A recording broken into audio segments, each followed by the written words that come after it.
All right.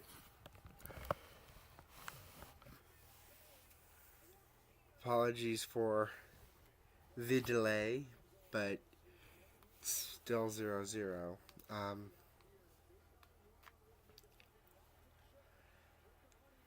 I pick Oregon in this game. I think that they're just the better team.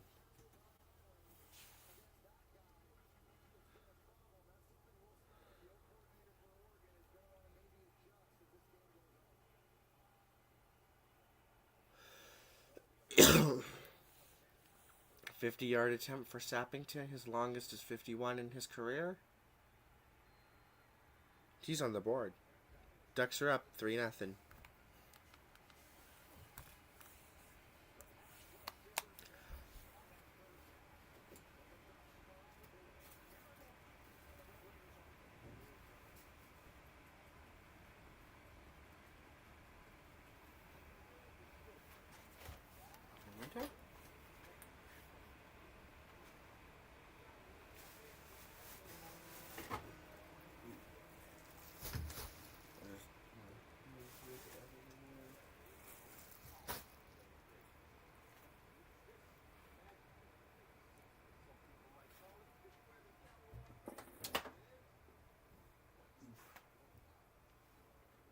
They'll score a touchdown.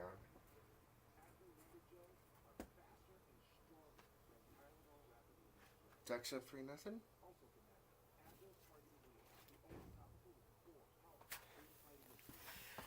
They strike first.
Now they almost scored.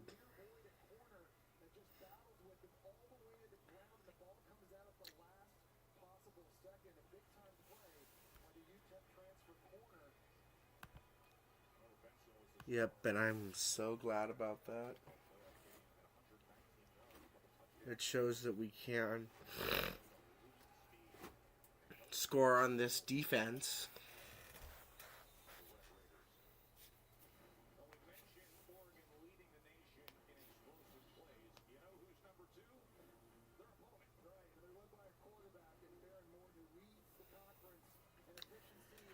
Yeah, we gotta shut down Texas Tech's explosiveness if we want to win.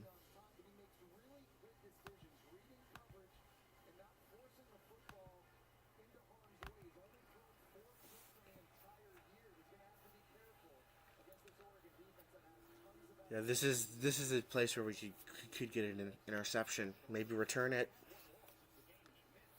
Although they are gonna run, getting about 3 or 4.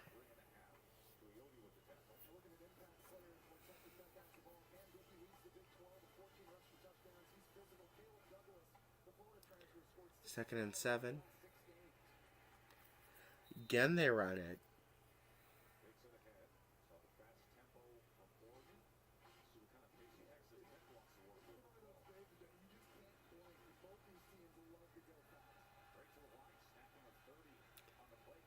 It's caught, but he's knocked out.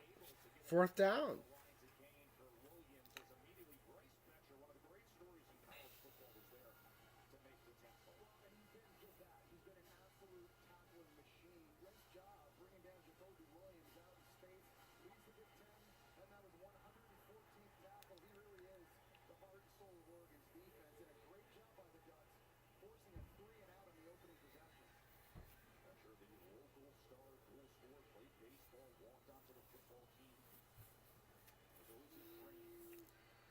Fourth and 2, they are going to punt.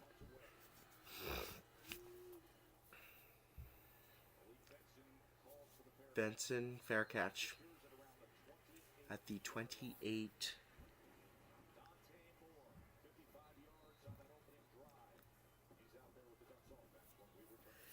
Well, we're going to be able to strike again. If we strike early and quick, that's what I'm hoping. This team could win a natty. They could. Doesn't mean they will.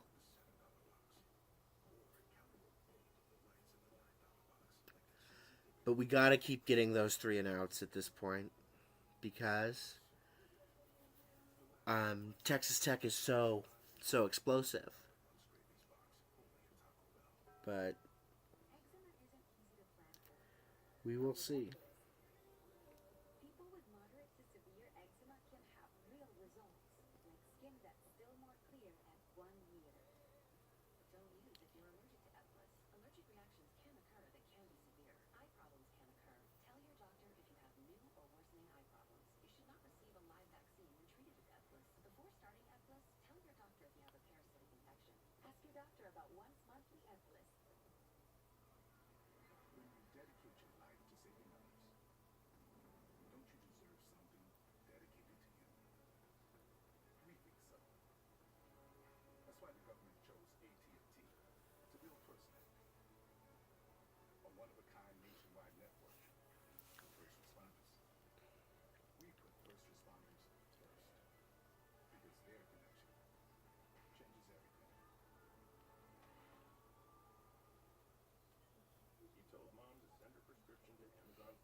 Yep. Alright, well, we're at a commercial break. Just a sec.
Yeah, you got good quarterback, but a really good pass rush.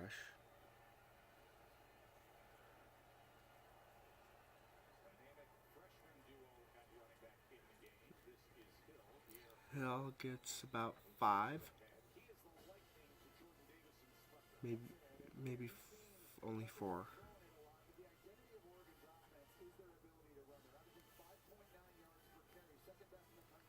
I stayed up really late last night.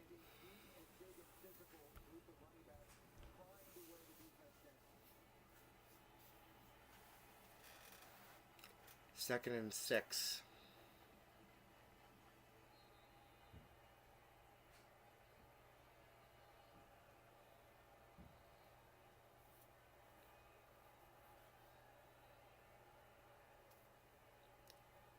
More, but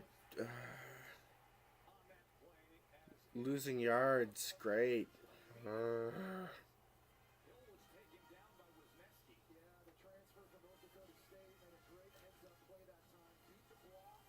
was hoping we'd be able to score this drive. It appears not. It's 3rd and 10.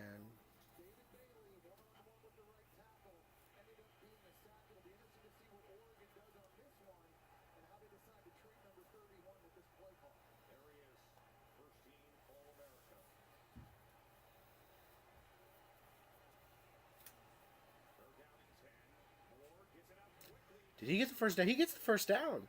On 3rd and long.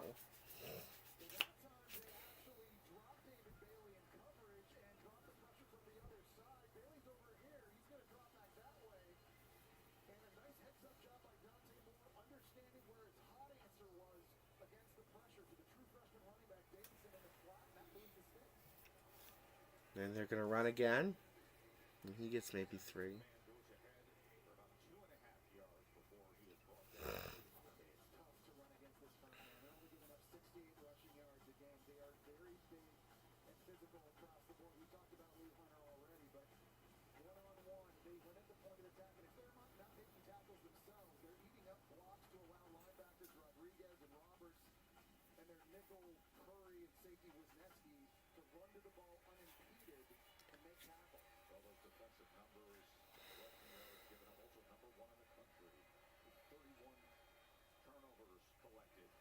More.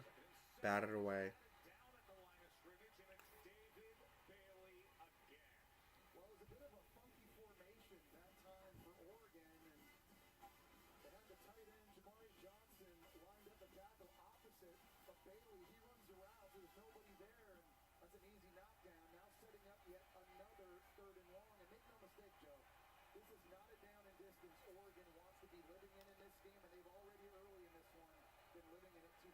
Yeah, Oregon, I don't like the way that they're stuck on 3rd down.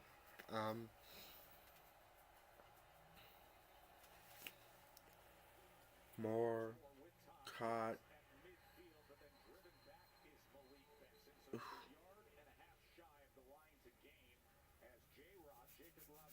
Now, do you go for this? I wouldn't against this defense on 4th and 2. But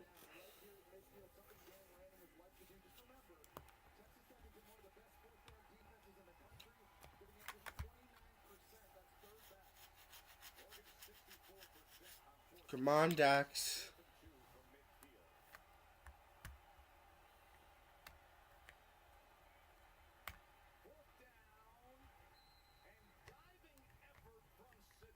Caught! First down!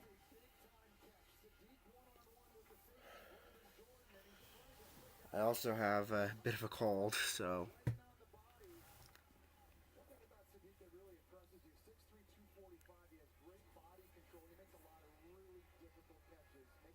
I'm not going to do much screaming today. But... 'tis what it is. And they're going to run...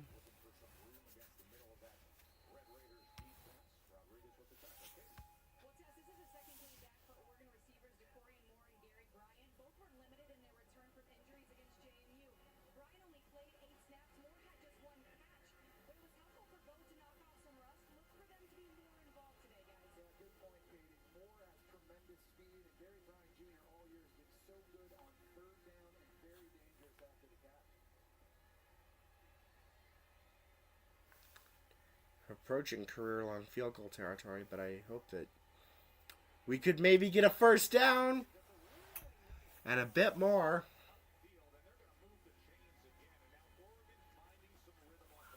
Come on, Ducks.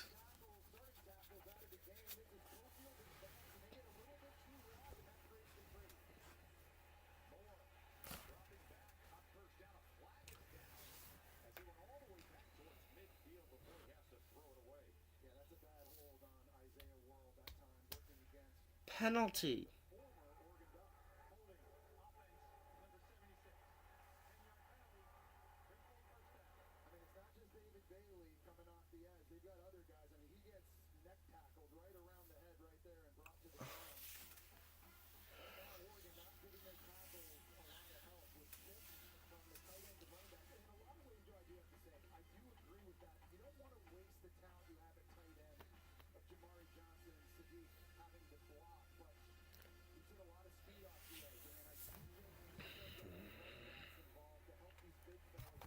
Oh no.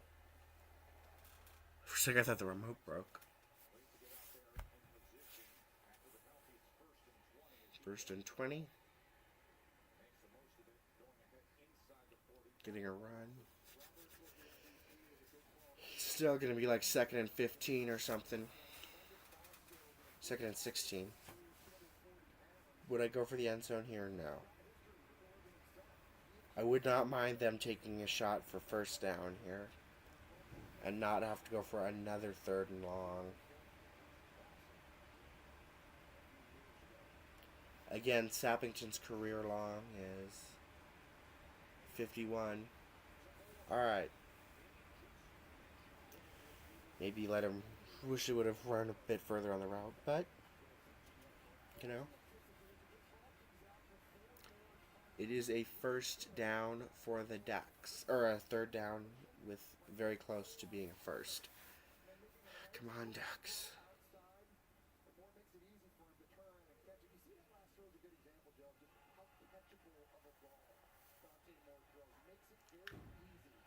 I mean, the Ducks are winning, but it doesn't feel like they're playing real well.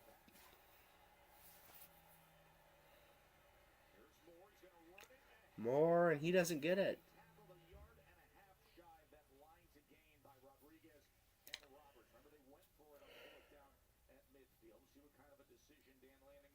We'll see if they go for it here.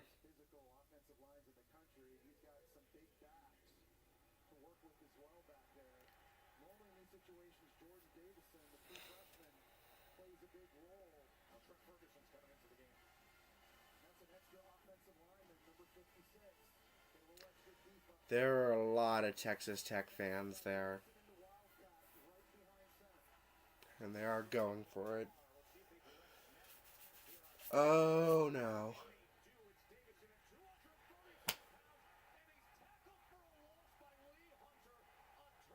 We just turned the ball over on downs.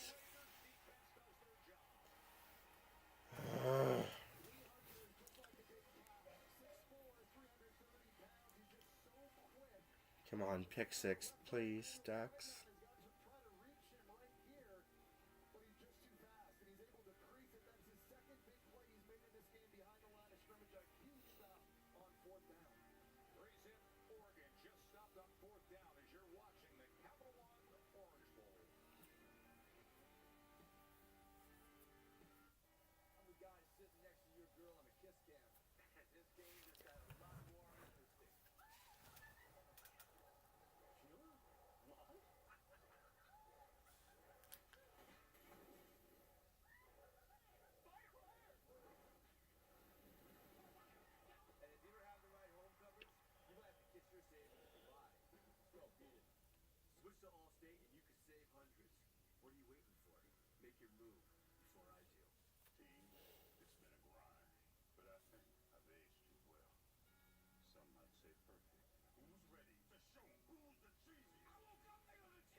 Oregon still has it at 54.5. They are winning, though.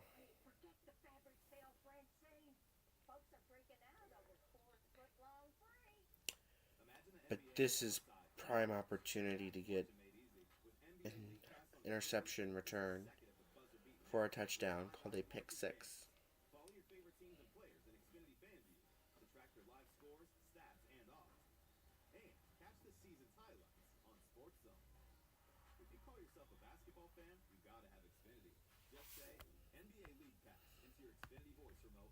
Okay, Oregon. By like 1.5, though.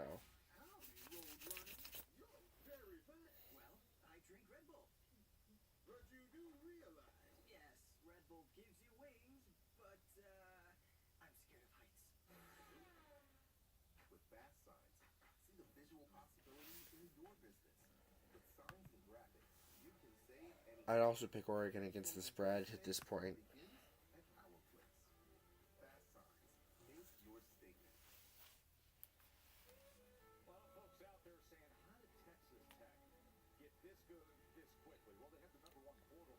Yeah.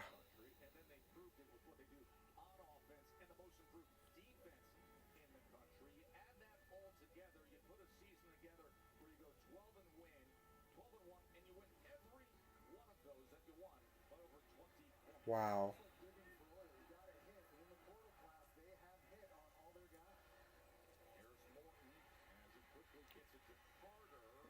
Okay.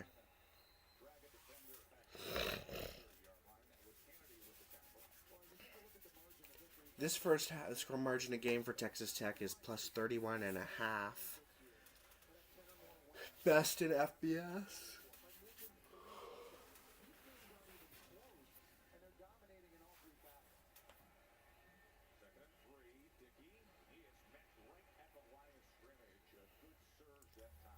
Third down. Let's get a third down stop here. They go for it on fourth, just force them to turn it over on downs. We gotta.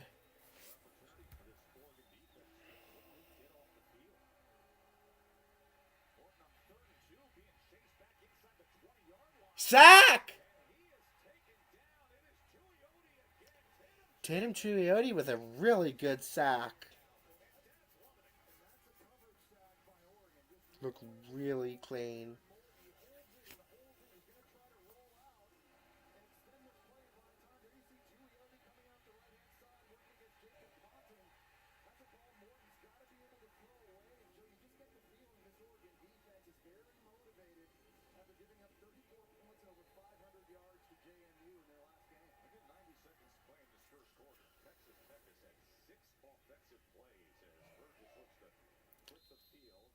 Texas Tech has been able to do anything.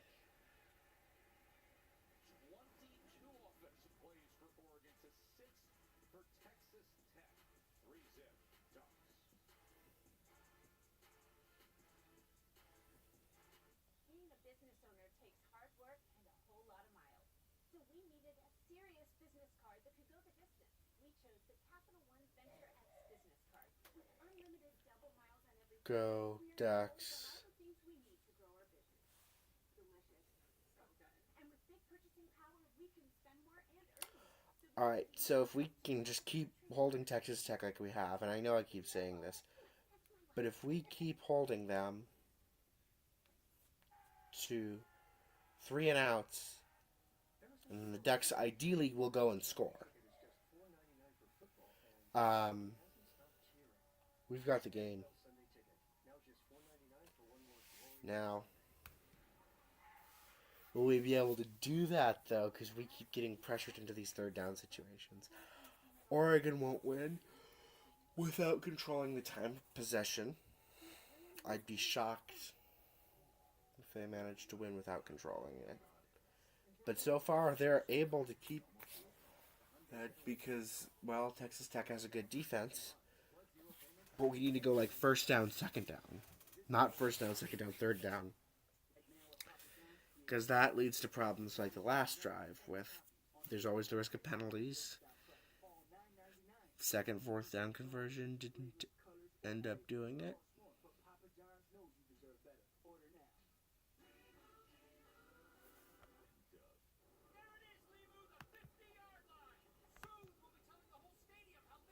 So,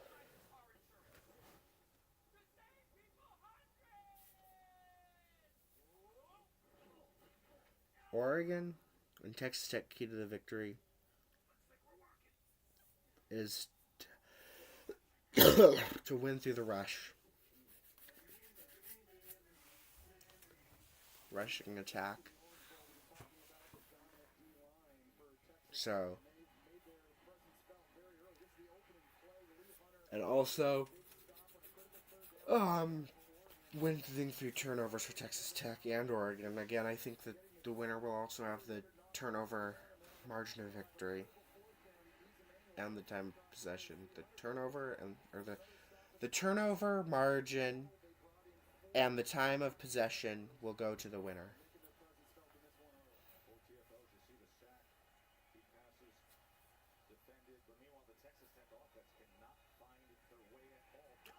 Darn! Dante Moore sacked. Loss of 7.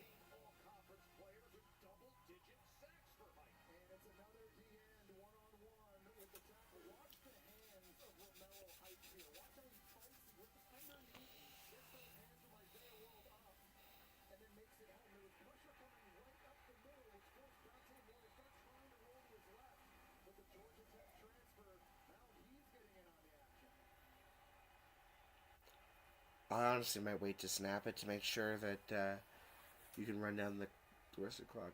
Quick pass, caught, but still third and long.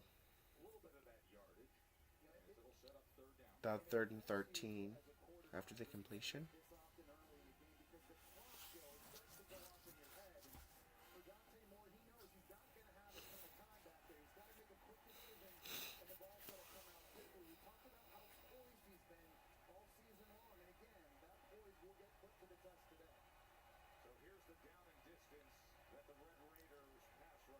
Third and 14.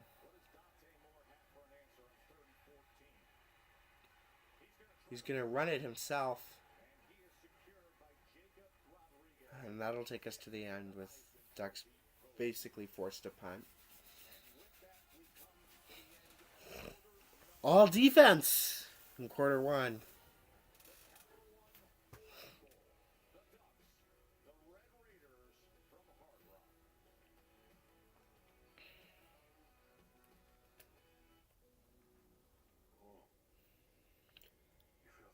There's a scenario where Oregon has to play in Miami, then in Atlanta, then in Miami.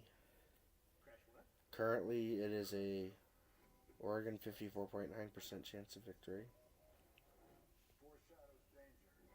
And then today's games are Oregon, Texas Tech, then afterwards Alabama, Indiana, then Ole Miss, Georgia. I'd pick Indiana and Georgia in this.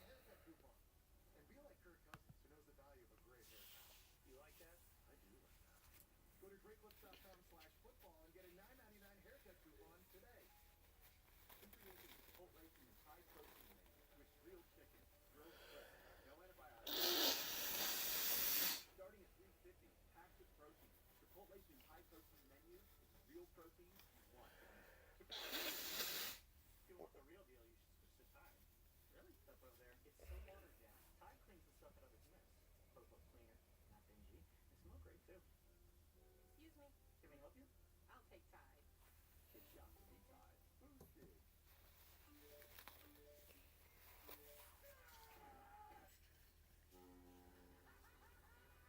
Heights are afraid of me. Find your fun again. Ships, am I right? Carnival is calling. On the 12th day of winter, the Jeep ran into me. 12, 6, I find 11, roll Kentucky 10, inch touchscreen 9, pine tree start with jackets go with 7, stars are shining, skipping and feeling green, rows of seating, 2 finger waves, and Porsche only one. Jeep, there's only one. Right now during the Jeep Wrap Up, the year sales event, purchase and get $4,500 total bonus cash allowance. Plus, get no monthly payments for 90 days on select 2025 Jeep Grand Cherokee L models and Gear Style. Dr. Pepper presents a Playoff-uary special. Happy Playoff-uary! 31 days of playoff football. Not for Tech. And no football this year. Alright. Mr. Platypus. Got you a Dr. Pepper Zero Sugar. Wait. Heck, Steve! What? Come on! Stop! That's the way you flatten our turf! We're just kidding. Happy Playoff-uary! College football. It's a Pepper thing. Back at Hard Rock Stadium with Texas Tech head coach Joey McGuire, your defense seems to have settled in. How do you get that same result from your offense soon? Yeah, we got to get the first down. You know, I think we've had good first down. Yeah, first quarter, negative 2 yards of total offense. Fewest in any quarter this season. Hopefully keep our defense off the field a little bit more and get some points on the board. Thank you. Stormy, that offense for Texas Tech, negative 2 total yards. Time of possession was over 12 minutes for Oregon in that first quarter. 2:55 Negative 2 yards for Texas Tech. second quarter with James Ferguson and Reynolds on the field. But I worry about the Ducks defense starting to get tired. It's 9 a.m. in Eugene.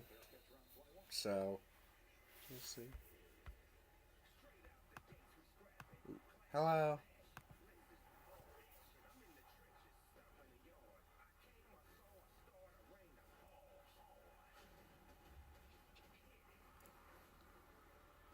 Great stretch of football between today and then Saturday. The doubleheader on ESPN and ABC. Panthers Bucks at 4:15. I believe Katie's on that broadcast team. And then Seahawks and 49ers. NFC West title conference number 1 seed on the line. 7:45. doubleheader on ESPN and ABC. This is Cameron Dickey taking it ahead. All right. Well, the story of the game has been the ball control for Oregon, the dynamic defensive plays by Texas Tech, and the lack of Yeah, two teams with really good defenses. Oregon running 25 plays in the first quarter. And we keep talking about how good Texas Tech is up front on the D-line, but they've already played a lot of snaps, and if that doesn't change, just how long can that D-line hold up? Yeah. Second and 7. Morton. And it's intercepted! Oh! Finney! What a way to start the turnover margin. Breaking out of his drop and cutting in front of the base of the receiver here in the slot. Yes. That was amazing. Nice one. Finney is one of the star players. Yep. Epic, yeah. Nice one, Dex. His ability to pluck that ball out of the air. This guy is a special, special player. Every single week, offenses, they keep going after him, thinking they can take advantage of the true freshman, and he keeps making teams pay. That was Morton's 5th interception. That's it. Just his 5th interception thrown out of 303 passes. 303 passes, and that's his 5th interception. He's a great one. The Oregon defense manages to do that. Lee Hunter again with the tackle. Davison, maybe a half yard. They're running it. Got done talking about how Texas Tech has to stay on the field. They got It would be. defensive rest. And with that interception by Morton on the second play of the drive, their defense is right back out there again, now with their backs against the They played Klamath Falls U back in like 1909. guy they talk about being so incredible with his prep. And it paid off there. Second down, ball comes loose. Ooh. Loose as Dante Moore seemingly recovering it, fighting for that ball, and yes, he does, but they are backed up to the 43-yard line. That is a huge mistake and an exchange issue that They did a long time ago. They don't anymore. Terrell Tillman, the former Oregon Duck, who gets out there and falls on Dante Moore. Moore didn't look like he collected that football clean right away, was able to finally scoop it up, but a moment ago, they're on the doorstep of the red zone. Now they're outside the 40-yard line.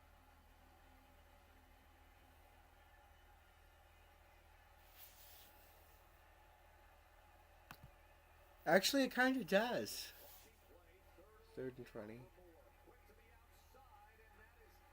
Ooh.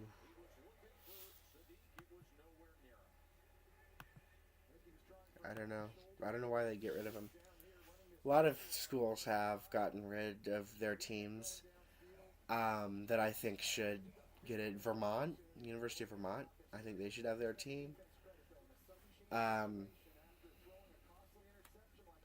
Wouldn't mind a Klamath Falls thing. I mean, there's only one Division III school in that area of the country, so.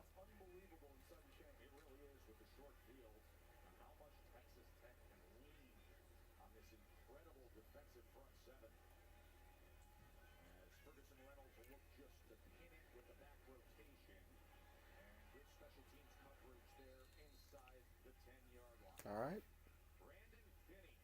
I'll take this. As long as we don't let them score.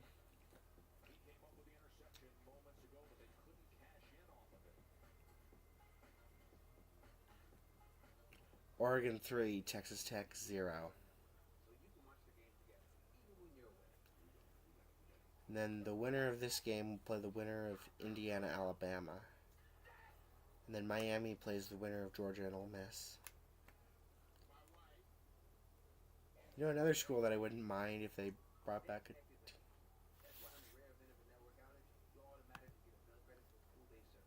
None of those... Or yeah, I wish that a lot of smaller cities had teams. Those teams are also a lot of fun to watch when they're in these small cities and they can get like the whole town. Those are always just fun ones to watch, especially when they have some sort of miracle season. I mean, Kennesaw State going out there, winning their conference um, against Jacksonville State, two really small cities that somehow managed to have teams.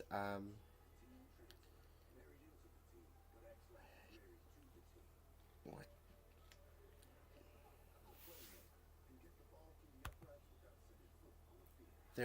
That's not possible. I mean, it's literally impossible to have a team for Monterey, Nebraska, because each team needs to have at absolute minimum 30 players. So any cities like Monterey with a population of one, it's impossible to have a team.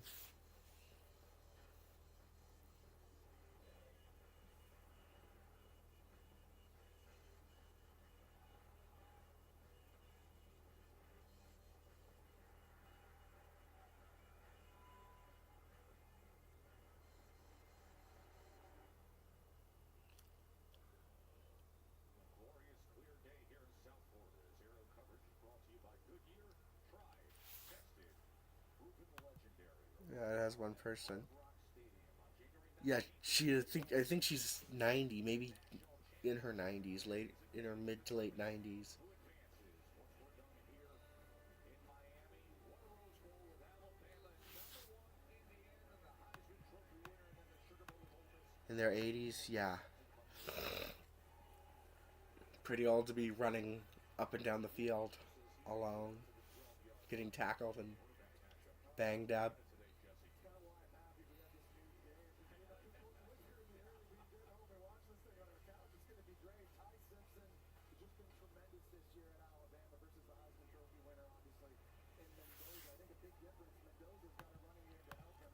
Yeah, it's a tough sport. He's running, and Texas Tech is getting an explosive play. No, no, no, no, no, no, no. Yep, since they have 0 people. South Parkview, Kentucky is an example.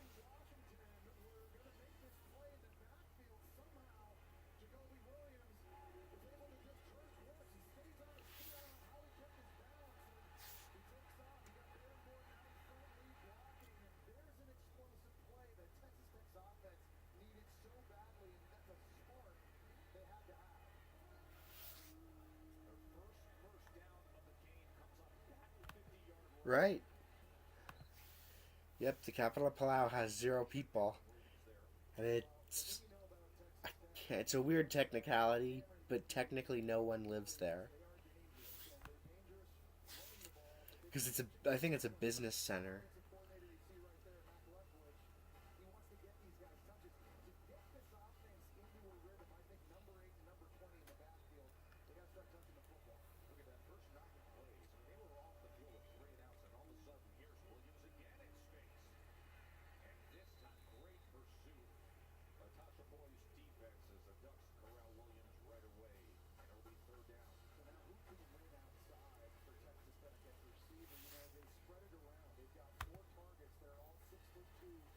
Yeah. Fair. And there are people that work there and live there, but because it's not technically a city with defined borders, the population's technically 0.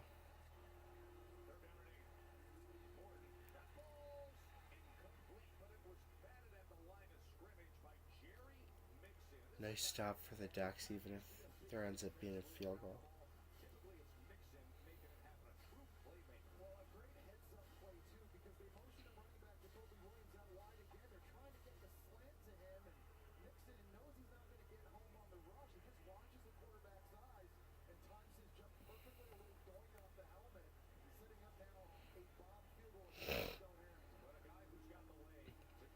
Oh boy, 54-yard attempt, but it's Stone Harrington.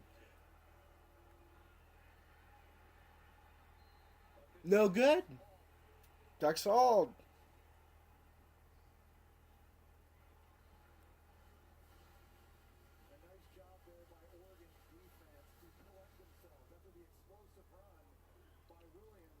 Wow. Only a couple stops and then setting up this long kick. Now, Harrington hit from 58 earlier this year from Utah. That's why not a big surprise that Joey McGuire decided to go for that. But Dan Lanning knows. Former D coordinator for his defense to go back out there. Outside of that one play by That was a good drive for Texas Tech, though. I think it could be that as well. I'm not 100% sure with that.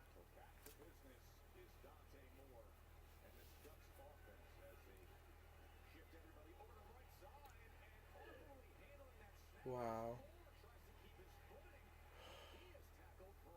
Lots of yards. Oregon just needs to settle down on offense because it's the little things that they're messing up. It's an exchange with the running back on the last drive. Now a simple center QB shotgun snap is turning into an adventure, and they just got to do the easy things right. Flag rains down at the snap after the 6th tackle for loss for Texas Tech.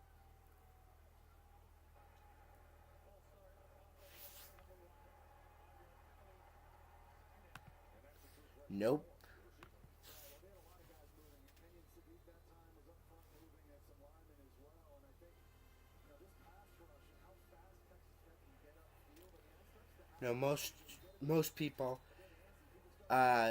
from that part, I mean, they've got University of Massachusetts in Amherst, and you got Boston College in Boston, so. And they're gonna to Hill. Well, this offense throws about as many screens out wide that I've seen from any team this year. And they really look at that as an extension of the running game, just trying to get their speed, the football. I don't like the way they're just going screen pass after screen pass. That's costed them in the Indiana game. I'm worried it might cost him here.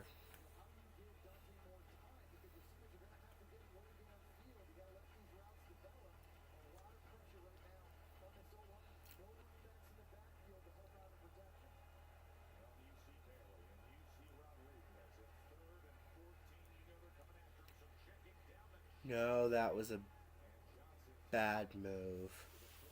4th down. No, they don't. A lot of smaller schools just have community colleges that don't sponsor teams, so, or a lot of smaller cities have one.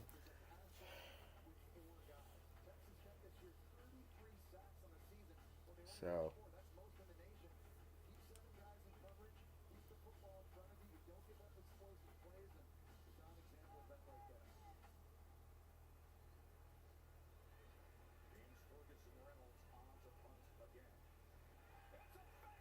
fake! First down! Fake punt. First down. We are now prime position to score. True, but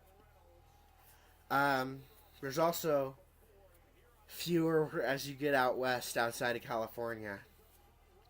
I mean, the only places in the western U.S. that have one, I think there's only like 10 of the 136, maybe 12. Well, let's see. Honolulu, Seattle, Pullman, Eugene, Corvallis, Laramie, U.S. Air Force Academy, Colorado Springs, Boulder, Logan, Salt Lake City. There's more than I was thinking. One of the, where is that? Provo, Boise. Now I just want to know how many teams outside of California are in the West. Tucson, Tempe, Santa Fe, Albuquerque. 17. No, there's no team in Jacksonville, Florida. It's Jacksonville, Alabama. I don't know how they got their team, by the way. Jacksonville State University is not a big school, I guess. I mean, there are a few random towns with schools that somehow ended up with one, even though they're really small.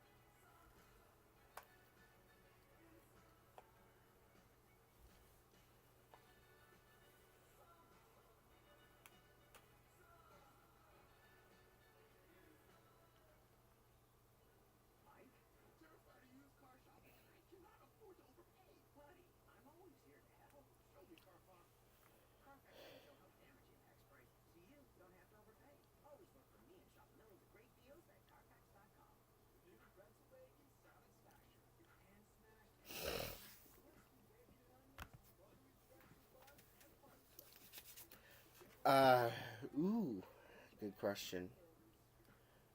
For purposes of this, I'm just gonna say either Davis, California, or Stevensville, Texas, or Stephenville, Texas. Um, Mainly because they've already talked about ending up with having an FBS team.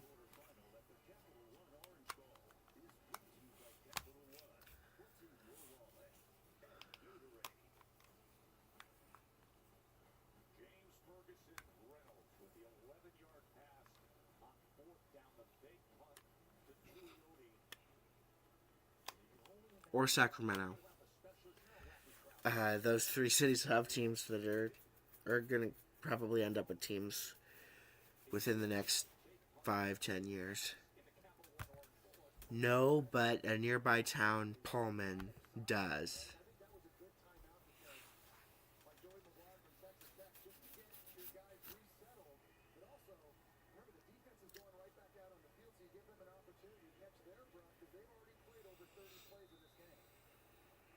With that successful fake punt, they're at the Texas Tech 46.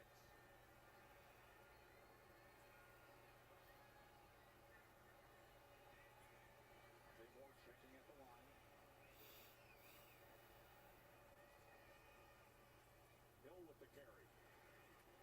There's only a couple of yards there as Hill is brought down by Ben Roberts. I know. That would be ideal.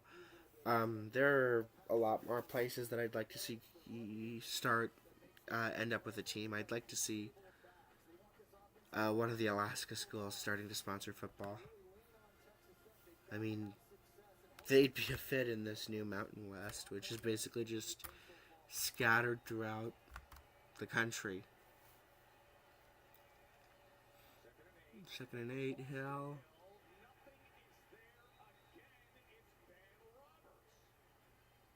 It's a great job by Roberts reading the offensive line and the block. So Ward's going to come out here and block. Roberts right away runs out, sees it, and he triggers. And right away comes downhill and makes another big stop. It's not just the D-line, it's the full front seven. These linebackers play at a high level. And here we go again. Another 3rd and long. Now, what will Oregon do to help out Dante Moore here on the edges? You got a running back in the formation right now. Looks like he's helping Isaiah World at left tackle. 7 tackle for World for the Red Raiders. They're actually both have colleges that could sponsor a team, but alright, 4th down. Why can't anyone score with the school without a touchdown? I would not be surprised if this ends up being the final score. I wouldn't like it because you got nothing, but it wouldn't shock me if the field goal's all we end up with. But yeah, ideally, just because I'm doing the video ranking all 50 states by their FBS teams, ideally that would have been better. 4th and 4, 1st down. Okay. All right, I'll take it. Just keep running this clock down, and we'll need to find a way to keep holding Texas Tech. Sports are slow sometimes. This is just abnormally low scoring for both teams.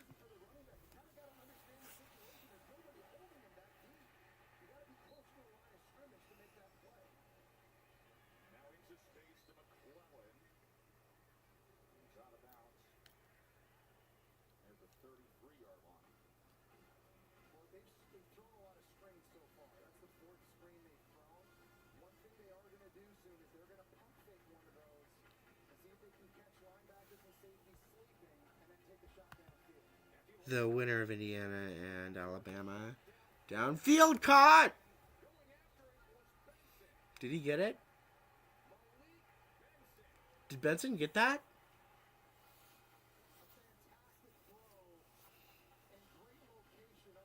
Did he? Yeah? Yes. Yes, but that's just the university, I believe.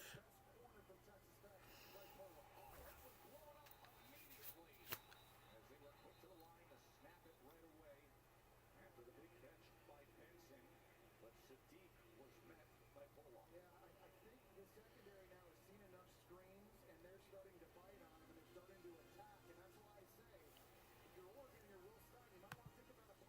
I 100% agree. I don't like it when teams just opt out like that. It was funny though what they did with the Pop Tarts in the toaster with one of the 3 Pop Tarts that was going to go into the toaster slide end up jumping off the toaster into like just like on a pad, and opted out the way Notre Dame opted out of the bowl game. That was funny. That they're not going to hear the end of it because it's ridiculous.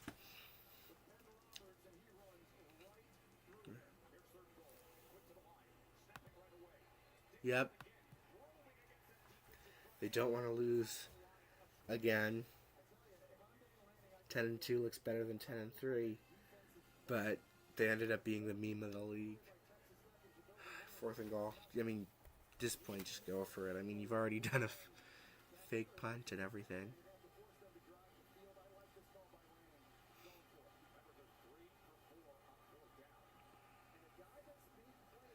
Oregon 3 for 4 tonight on 4th down. This is a touchdown or a turnover.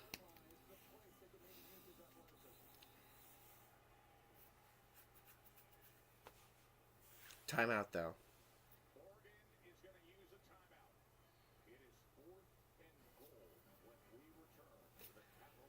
Do they go for this? We'll see. I wouldn't. Actually, from the 3, do you go for it here?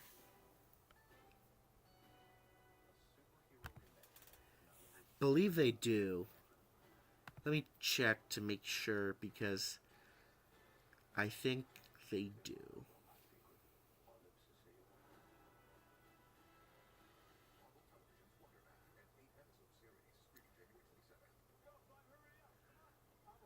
North Carolina has a lot of teams, so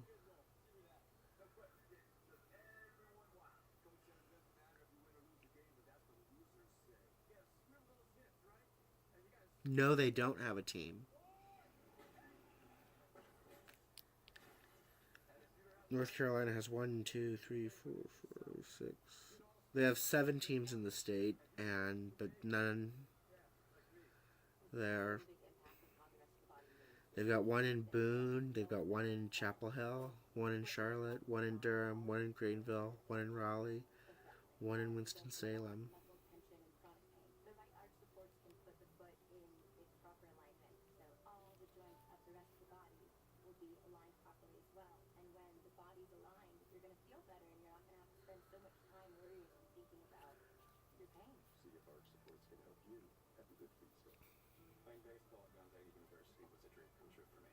I went from playing an organized sport to life, which is very much unorganized. As for the adults now, the BECU is always going to help us out. Thank God. Our It's just boarding a house, planning for college, taking care of dogs. When we have so much to plan for, having BECU as a partner just gives us a total peace of mind. there's still nothing. Yes. Yes, they have a team. Legends are made actually in moments like this, on days like this. 4th and goal on this 13-play drive for the Ducks, where they had the big punt. They converted a 4th down, and now they are right there on the doorstep of that. Yep, Tuscaloosa has the University of Alabama. We'll see how this ends up going, though, for the Ducks. How do you cap a drive like this? They've rolled the dice all day. Can they cash in right here? Sprint right, looking to the end zone. It is batted down. David Bailey. How come they keep calling these risky plays and not scoring? I mean, this one I understand, but still. Oregon's trying to move the pocket this way. David Bailey's just going to flow with them. He's not actually rushing upfield. He's just watching Dante Moore. That is his best Katie George impersonation at the National Volleyball Louisville. He absolutely stuffs this thing. And the defense for Texas Come on, Ducks. comes up on a massive 4th down. If you haven't watched a lot of Texas Tech this year, if you were sitting back saying, yeah, I've heard about the front 7, I've heard about the edge Oh, more than that. There could the number of colleges in the U.S. that have enough money to sponsor football at this level, there could easily be 600 teams, 700 teams. Although cities, probably, yeah, about 400. Because there are a lot of cities with multiple colleges. I mean, there are 3 or 4 of them already with 2. Um, First one that comes to mind is Atlanta with Georgia State and Georgia Tech.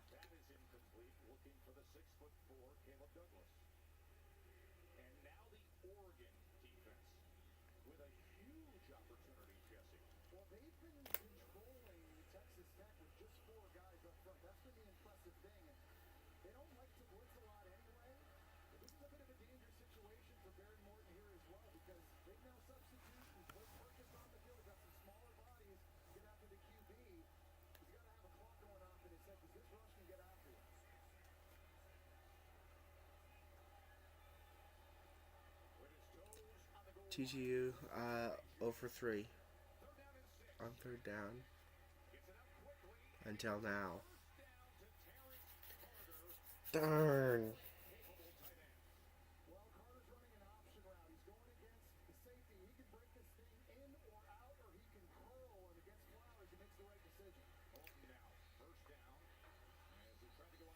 Incomplete.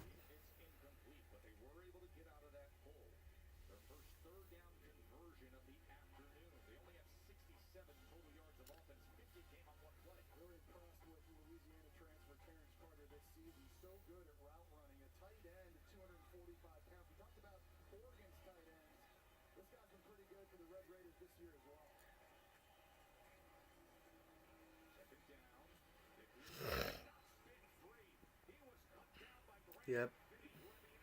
Gain of about maybe 1.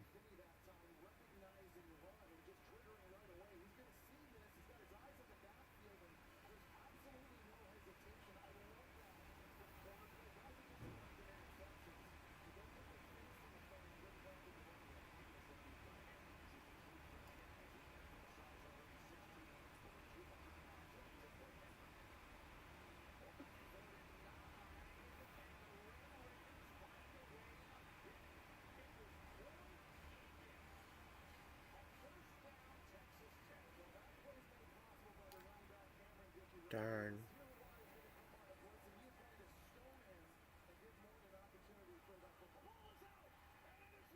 And Oregon!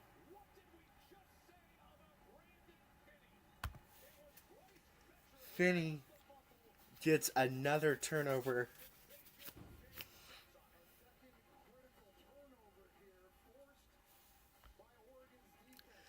Second turnover from the Ducks. Epic, yeah. He loses the football, comes out, and Finney just goes for it. Awesome, yep.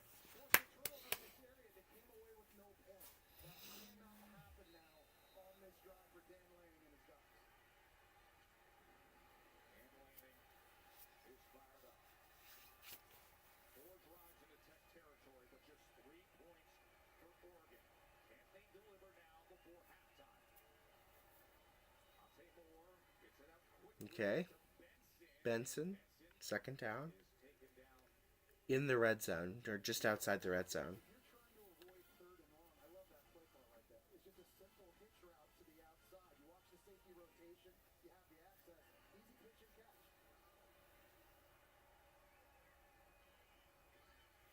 They're going to snap it before the 2-minute timeout? No.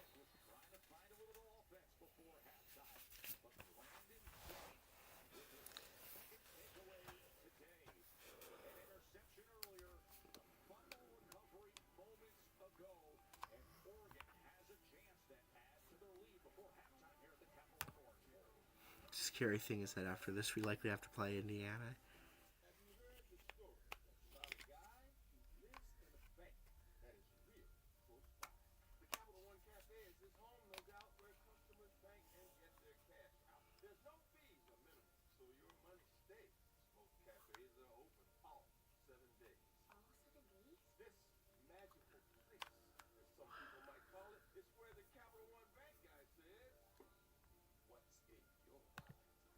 No, but there's another one that I think could end up with a team in the probably more like 10 to 20 year range.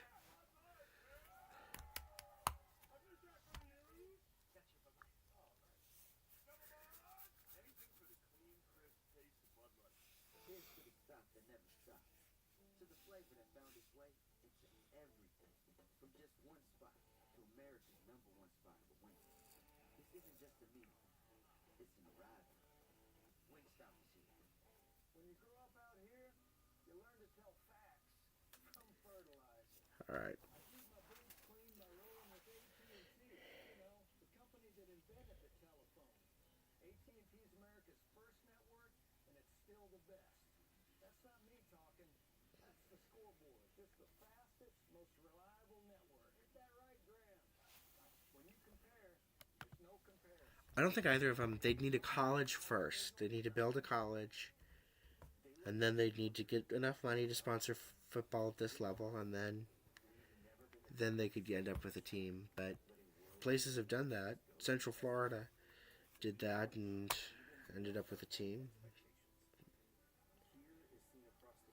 The other issue is what conference would they be in? Because they probably couldn't end up in the Atlantic Coast Conference. Because teams don't start off like that. They could end up in the Mid-American Conference. Or Conference USA, probably.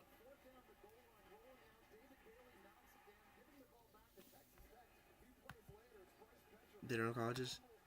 Yeah, 2-year colleges don't usually do that kind of stuff. They'd need to turn into a 4-year college and then do something.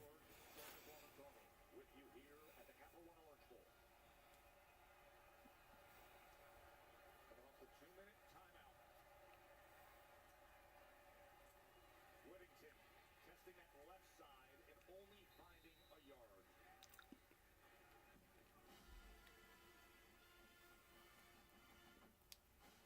And you have to wonder just how often can Texas Tech's defense fall up here. I will see. Third down and 1, and nothing doing at all. What a play by David Bailey. He absolutely runs all the way around Alex. So Oregon go for it for a 6th time on 4th down. ESPN analytics say yes. I say no. At this point, you just got to get points.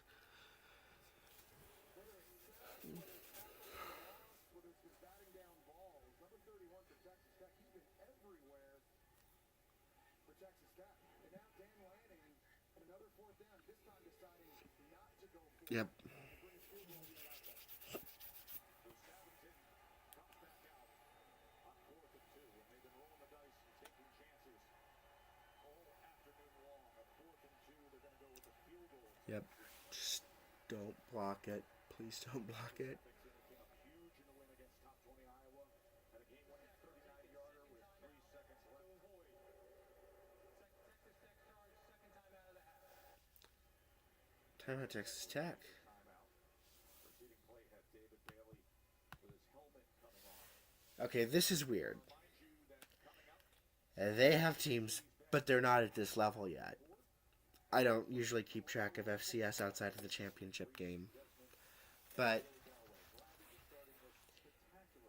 they have teams that could move up to this level. And there are teams that are already at this upper level that are much worse than those two teams. However, they like being the big fish in the small pond and just basically, they have combined for 15 national championships since 2000. Those two teams. But they, every single time a team offers them, they leave. Yeah, that have teams or could have teams.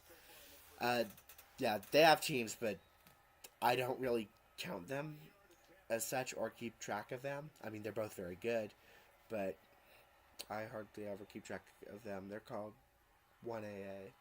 This is 1A FBS.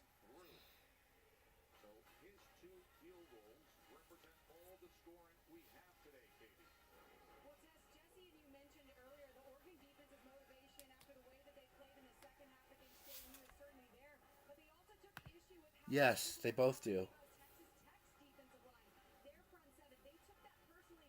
So this Oregon defense wants to prove they're elite and for good reason too, and it's been a defensive first half, guys. Yeah, it really has, Katie. And Oregon has just been flying around, playing so aggressively and playing with purpose. They've been sound, everybody in position, and I think those two big takeaways, obviously Brandon Finney having the best game of his young career, and what a career that is going to be. They have certainly answered the bell following what was their worst performance of the season in the first round of the playoff at home against JMU. With the turnover. I think they'd be favored to win the Pac-12 next year, honestly. I'd pick them, yeah. I think that they will win. Here at the Capital One Orange Bowl. And will go on to play the winner of the Rose Bowl. Alabama, Indiana, that'll be up in Atlanta in the semifinals of this college football playoff.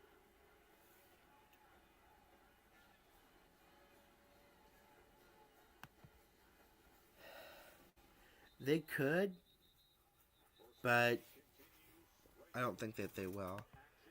No. No. Hawaii's staying put in the Mountain West. They made that very clear because I would have invited them first. Sugar Bowl from New Orleans with Ole Miss and Georgia. Of course, that is a rematch of the game earlier today. When you go back with the history, to see a number one next to Indiana's name, you think about the national championships won by Alabama since Indiana was last in the postseason with a win. 7 national titles for Alabama since Indiana even won a bowl game. That was dangerous with Jerry Mixon, the Ducks linebacker, breaking Wow. on Terrence Carter. Man, he jumped all over that route. All right. Almost picked that thing off. That was close to being a pick six. And the third takeaway for the Ducks. Go to Carter here, just running that curl route. Good timing by Darren Morton, but his eyes that time led Jerry Mixon right to the ball. Mixon had a pick six touchdown return this year. It came against Oklahoma State early this season. Morton. No. Oh, great. Get him.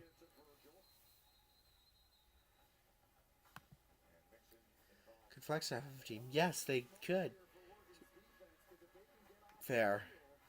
I didn't get into football till really later on, up until just a couple of years ago. Flagstaff could very easily end up with a team. And, you know, they've got the conference to join. They've got all the money. Just saying. I am a proponent of expanding the FBS and just doing a 2014 playoff with more teams in the FBS, though.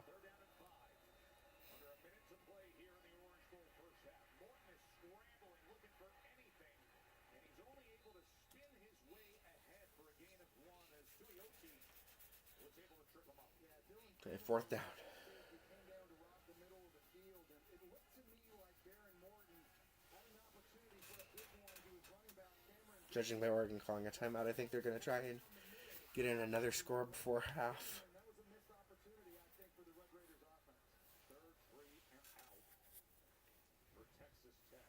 Oregon utilizing a timeout. They have 1 remaining. Well, this has been the story so far. It's been the takeaways. Brandon Finney doing a great job jumping in front of his corner route for his first takeaway of the game, and then Bryce Fletcher forcing a fumble. Brandon Finney, Can't think of them having a college with enough money to sponsor a team. their end of the bargain so far in this game, and they have been dominant, playing with a purpose. We heard from Katie the motivation they had coming into this one, and they get another big stop here in a 2-minute situation.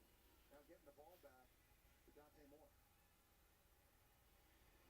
Joey McGuire, he expressed at the end of that first quarter the concern with the offense. Defense has been stellar, but they cannot generate any rhythm offensively. 43 seconds and 1 timeout remaining for Oregon as Burgess punts away. Fair catch near the 21-yard line from Malik Benson. Meanwhile, the defense that's been chasing that guy, Dante Moore, has been sensational, especially David Bailey. Well, they've got 7 tackles for loss and 2 sacks, and David Bailey's played a big part of that. This was early on the first drive, beating Harkey, a tackle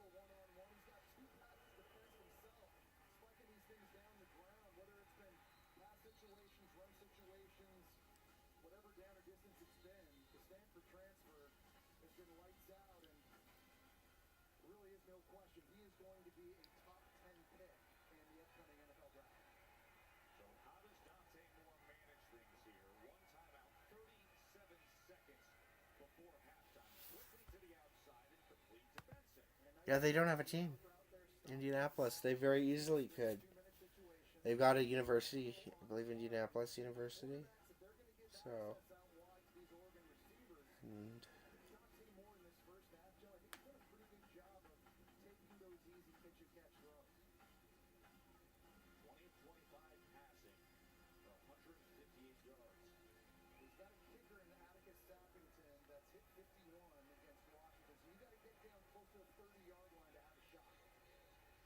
That's a quick strike to the core of Moore.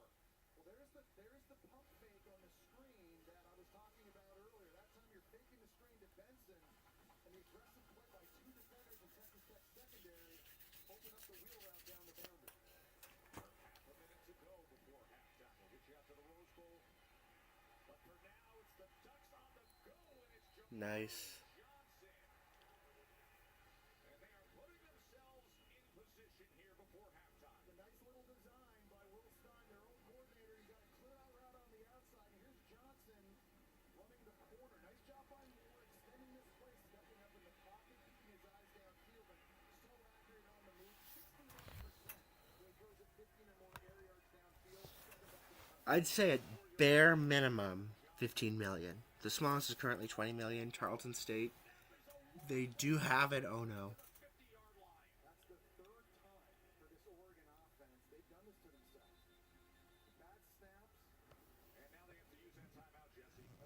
But how much to sponsor a team? I'd say, yeah, 15 to 20 million at bare minimum. But in order to become serious national title contenders, probably closer to 150 million, probably to have a shot at like the national title. But to sponsor a team, I think the smallest is currently Jacksonville State, which, if I remember right, is about 18 million. Bad snap, so that leaves just 11 seconds remaining as they are backed up. Well, it's also, this is the first one here. This is the exchange with Jordan Davison, but you're not expecting this from Lalaulu. He's a Remington finalist, one of the nation's top centers, and one went high, and this one just went low, and Dante Moore took a peek to see, hey, can I scoop this thing up and maybe throw it out of bounds and save the loss, but Texas Tech all over that, and now they've exhausted their timeout. Yeah, they've got Little Rock University. They're another place that I wouldn't mind getting a team.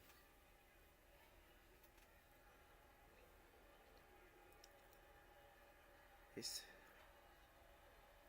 second and 23. Moore's got a little something here before halftime. Crosses the field as he does get it complete to Jamari Johnson. And your final seconds will tick away. All right, And the flag does come in back there's a flag. back at the other 41. I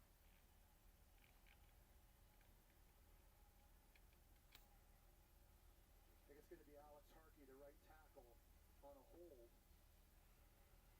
was going to say, holding your breath watching Dante Moore throw that back across his body. It's the Cardinal sin. They're discussing something.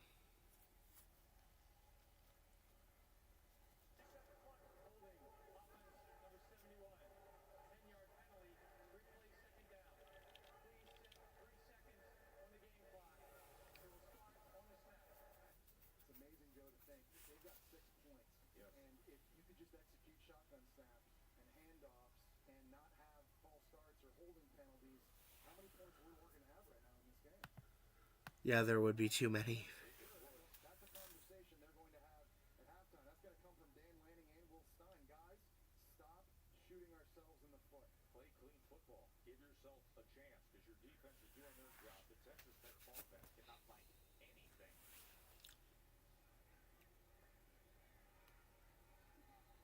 There's the reality of this down and distance field position and clock.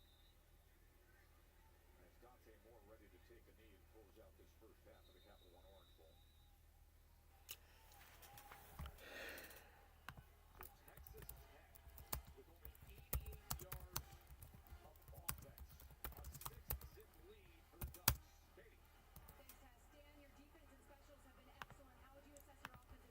Alright, guys, I'm going to take a break for halftime. I will see you guys when I get back.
Okay.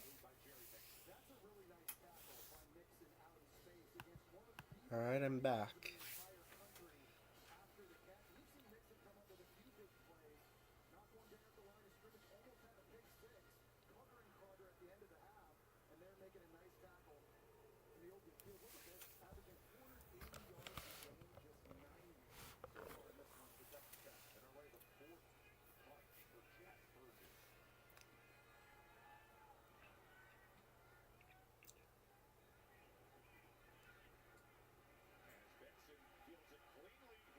Nice return.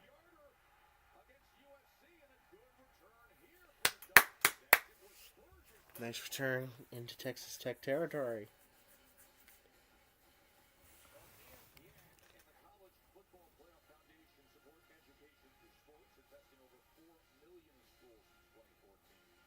This postseason, we're donating $1,000 for every touchdown scored to sport teachers, coaches, sports, and fitness. For more information, go to cfp-foundation.org. One thing Oregon has done well, they played good defense, but special teams also, they've been pretty money. Sabinson 2 for 2 on field goals. Of course, they had the fake punt. And that a tremendous punt return by Benson now, setting Dante up near the 40-yard line of the Raiders. Wow. As he falls ahead for a couple yards. Katie. Well, Tess, Malik Benson started the season as the third-string punt returner. He was a scout-team receiver. And over the course of the season, he's become a pivotal piece in this offense, in part out of necessity due to injuries. But Dan Lanning says he doesn't know if there's a player that's been more impactful in the last 5 weeks than Malik Benson, guys. Yeah, Katie, he's a guy that they needed to step up. When they lost Evan Stewart for the year back in fall camp, knowing that Moore and McClellan, 2 freshmen, were going to be playing, they needed him to play well. Now the training staff take a peek at him right now. It's Whittington on the backfield as he turns the corner and then is wrapped up by Cole Wisniewski. No. I love about Oregon's offense so far is the play of Dante Moore. He's just taking what the defense gives him. He's 23 of 28 throwing the ball. He's making the decisions, and in a game like this where his defense is playing so well, he's not putting the football in danger. No turnovers. You see Benson over on the sideline right now. He's getting worked on. One of his key receivers right there. They have a Theragun out trying to feed up those muscles. But Dante Moore right now, he is Come on, Ducks. making really good decisions. They're down 2 for Moore. Downfield, and it's Ooh. as Decorian Moore was covered by his 4th down. Here I just go for the point. Just to climb the ladder, try to reel that in. That's probably the most off-target we've seen Dante Moore to this point. Moore going up and almost getting that right paw on it to bring it down. Now sets up 4th down, and no surprise here. Dan Lanning has been very aggressive in this game, going for it on 4th down. He's going to do that again. He's going for it again. the third Oregon drive that started in Tech territory. And yet here they are with just 6 points. 4th down and 2. Play action. Moore. Is there anything there for him on 4th and 2? Can he get to that line? No. He is met as Jacob Rodriguez. And that is a throw. Dante Moore in a play he's going to want to have back because he had Kenyon Sadiq wide open for a touchdown running a post off of this play fake. But it was the Buckus Award winner, the Bednarik Award winner, the Lombardi Award No. winner. He's got a trophy case full of plays like this. This is the throw Dante Moore has got to make right here. You got to let it go. He's cleared the defense. And Moore, one of the most accurate deep ball throwers in the country. I'm not sure how we didn't see that, but another miscue for Oregon's offense. Turnover on downs. Texas Tech on offense when we return to the Capital Orange Bowl. Why don't they get the points to make it a 2-score game? I just don't know.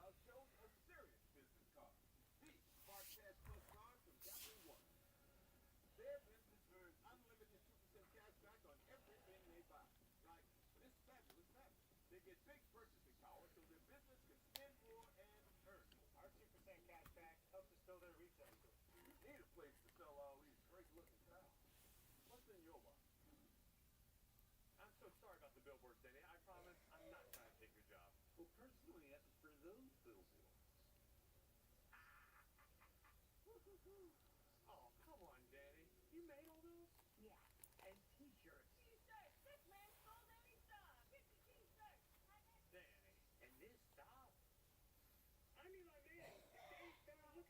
Did anyone ever tell you you're a tad vindictive? All the time. Make Jersey Mike's a game day thing. Jersey Mike's, a sub above. With Chewy Pharmacy. Save 20% and make every pet a healthy pet. Get quality meds to help with anything. Fleas, allergies, or recoveries. Delivered fast. For great prices, for life with pets, there's Chewy Pharmacy.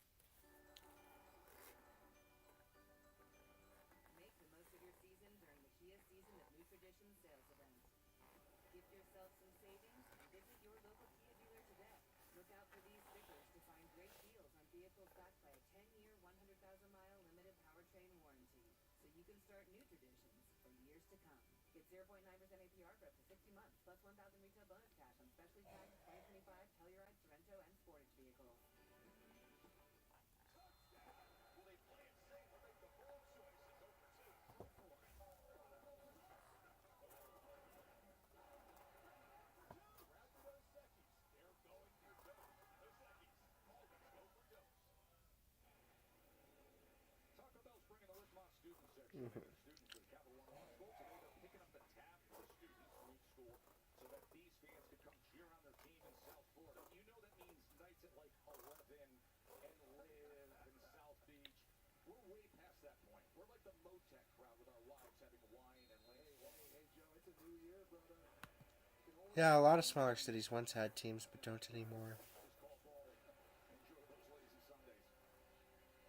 Eric Williams after the turnover on down. All right, so Jesse, listen, we just brought up the fact that They still do, but they're in that lower division with like the ones in North Dakota and South Dakota. Tech territory, but on those drives, Dan Lanning's group has only generated 3 points. Miscues keep killing this offense, and it's dangerous because you're letting Texas Tech just hang around. Their offense has been so dormant, but it just takes one explosive play by them. They score, and all of a sudden, the Red Raiders are winning.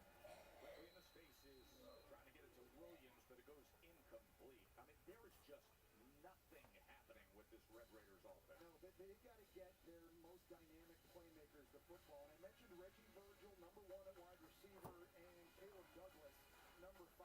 Big, tall targets on the perimeter that have made a lot of plays for this offense down the field. Only one catch for 5 yards between them.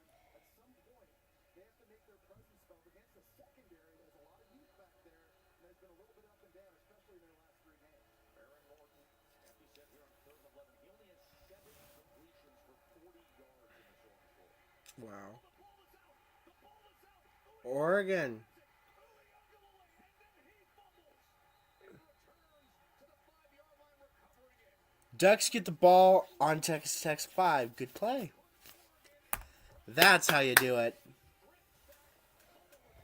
is an incredible effort by Uliagalelei. You see Morton going to the sideline and that right arm hanging well off the ground. He's just going to come off the edge and rip away at this football and somehow is able to just pluck it out of the air. That reminds me of David Pollock at back in the day against South Carolina. That really was amazing. He was able to hold on to this, but what a game-changing play. And that was the 3rd takeaway for Oregon. We talked about in this That really was amazing. or they fake punts with success. They have not been able to pay it off with points. They have got to score a What a game this has been. The quarterback who had to make the tackle on Uliagalelei. And what a moment now for Oregon. Both of them very easily could. Davison! Touchdown!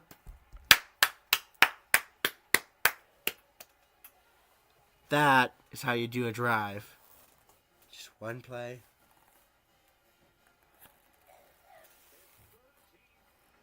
What a play.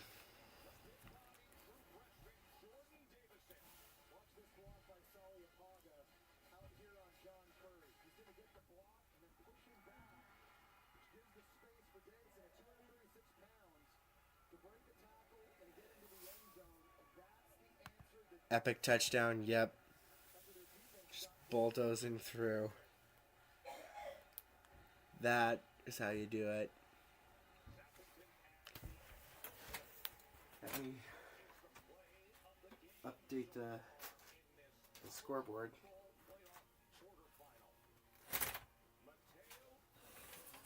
Uliagalelei gets the strip sack. Davison runs it in.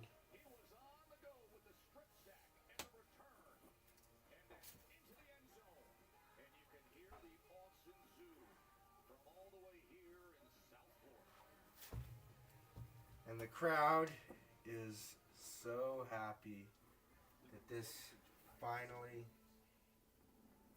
a touchdown this game.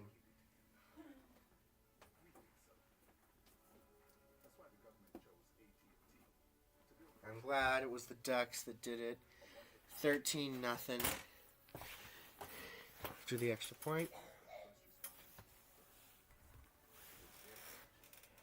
They're ahead.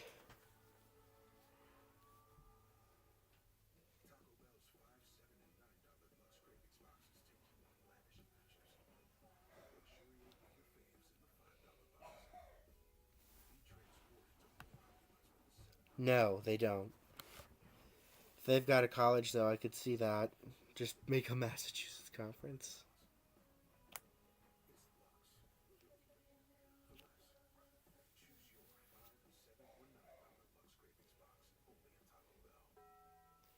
Hey, look, Coach, Miggy's here. Watch me work, babe. I'm sure they're here to see the commissioner's coverage. When health insurance doesn't cover everything, what's the move? What the commissioner means is that Aflac gives you cash to help with all your medical bills. We think you're a little I came to see you, huh? Listen, health insurance doesn't cover what... An official sponsor of ESPN College Game Day. How do we get Aflac? Man, they gotta ask about it at work. They are working. He was their deadliest agent. And what happens if he doesn't pay? Until he became her only hope. Don't come out until it comes for you. The gun is his Achilles heel. Use that to your advantage. Be careful about it, honey. Little Peter says. Shelter rated R. Only meters January 30th. No, they don't. It's just Amherst and Boston College in Massachusetts that have teams.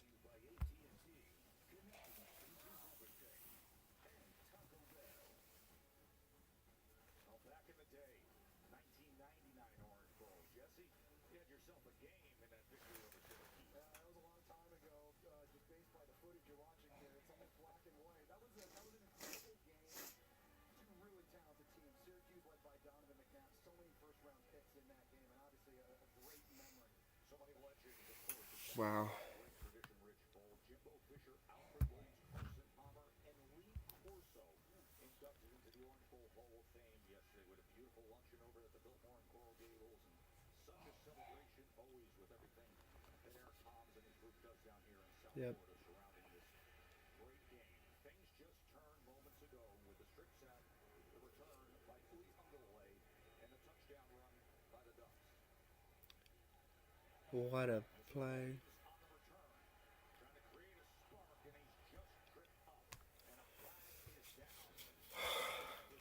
Protection spotlight presented by Prudential. Another wild sequence of events here recently here on fourth and short. Sadiq wide open downfield. Dante Moore doesn't get it thrown. I don't know if they've got a college or not. If they have a college, they very easily could.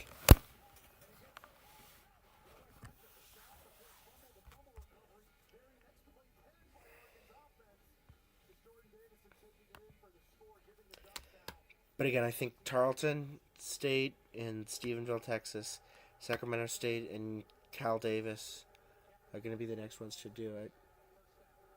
They're going to be the next ones to get teams.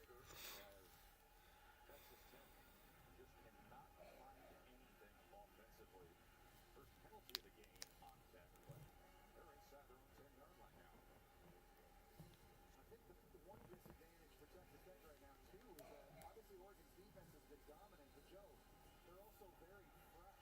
Yes. The Ducks defensively have only played 29 snaps up to this point in the game, so they're flying on it. Here's Morton after the turnover as he Morton. to Dickey, and Cameron Dickey It's a gain of about 9. just beyond the 15. So these So, playmakers, it's Dickey, it's Williams at running back, Virgil, Douglas. We haven't called Coy Aiken's name out of the slot at receiver. You got to find ways to get the ball out of Baron they very easily could. and help him reestablish a rhythm right here. I wouldn't know what their budget is, though, athletically, because, I mean, I didn't know about the college. Out a little bit here on this drive.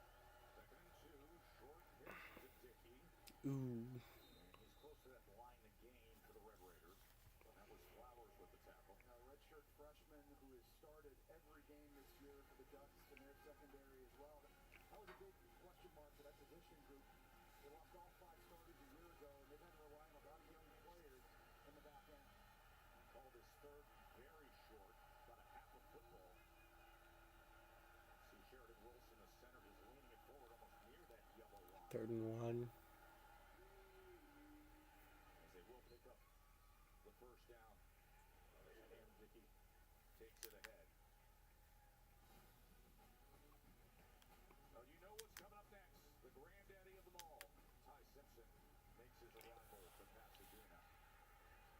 Here's Dickey on the check down, and they can't complete that. No, and you're just not used to seeing Baron Morton this Work Delras team, a new one. Yep. check-down throw, an easy one to the running back, and he essentially just runs into the back of his own left tackle, Howard Sampson.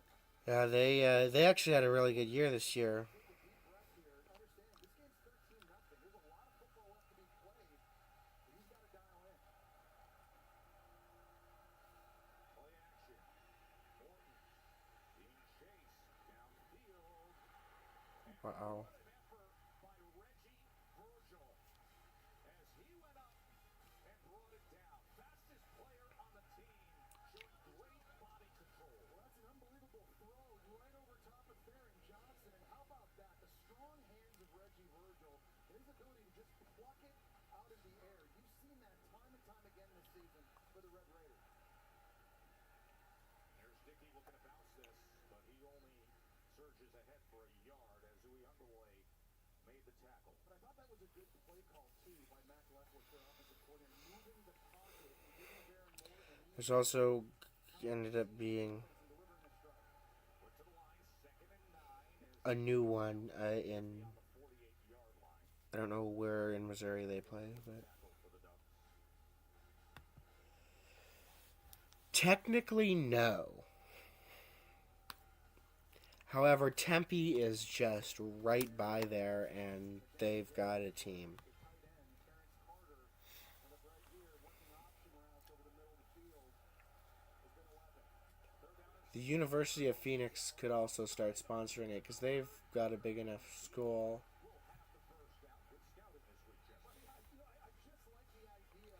Springfield, Missouri. Yep. Yes, they very easily could.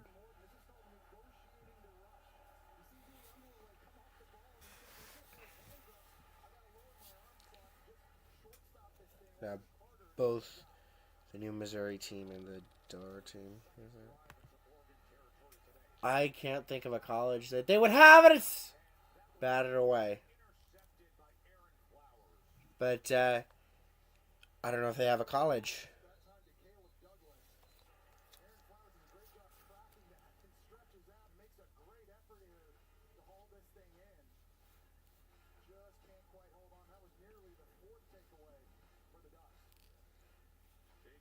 It's mainly a money thing on why a lot of colleges won't sponsor teams, is because it costs quite a bit.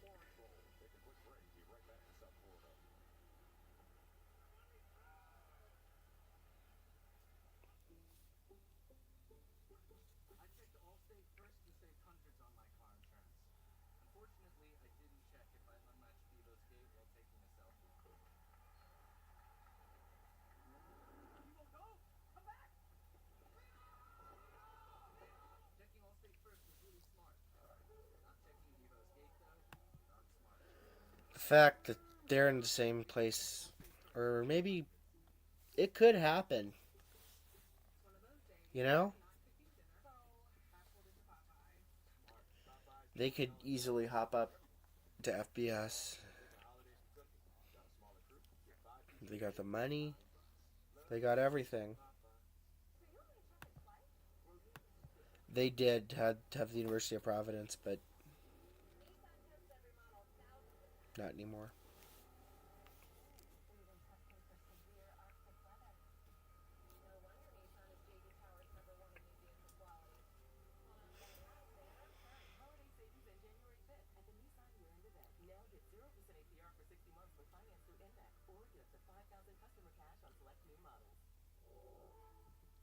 Get game ready for the college football playoff with a $9.99 haircut coupon from Great Clips.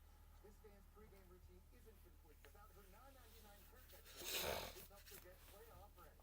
Kirk uses online check-in to save time. Great move. And of course, Kirk Cousins knows the value of a game-winning haircut. Like that? Oh! Yeah, you like that. Go to greatclips.com/football and get a $9.99 haircut coupon today. On a two-time Fansville by Dr. Yep. You guys mind flipping to the West Indies? Well, the Western team has an exciting offense. You have a signed team now. Tips in your laundry. Oh, Like women feel sight. It's not like that. What about the Kings? How many other teams? Mhm. You know how crazy you guys sound?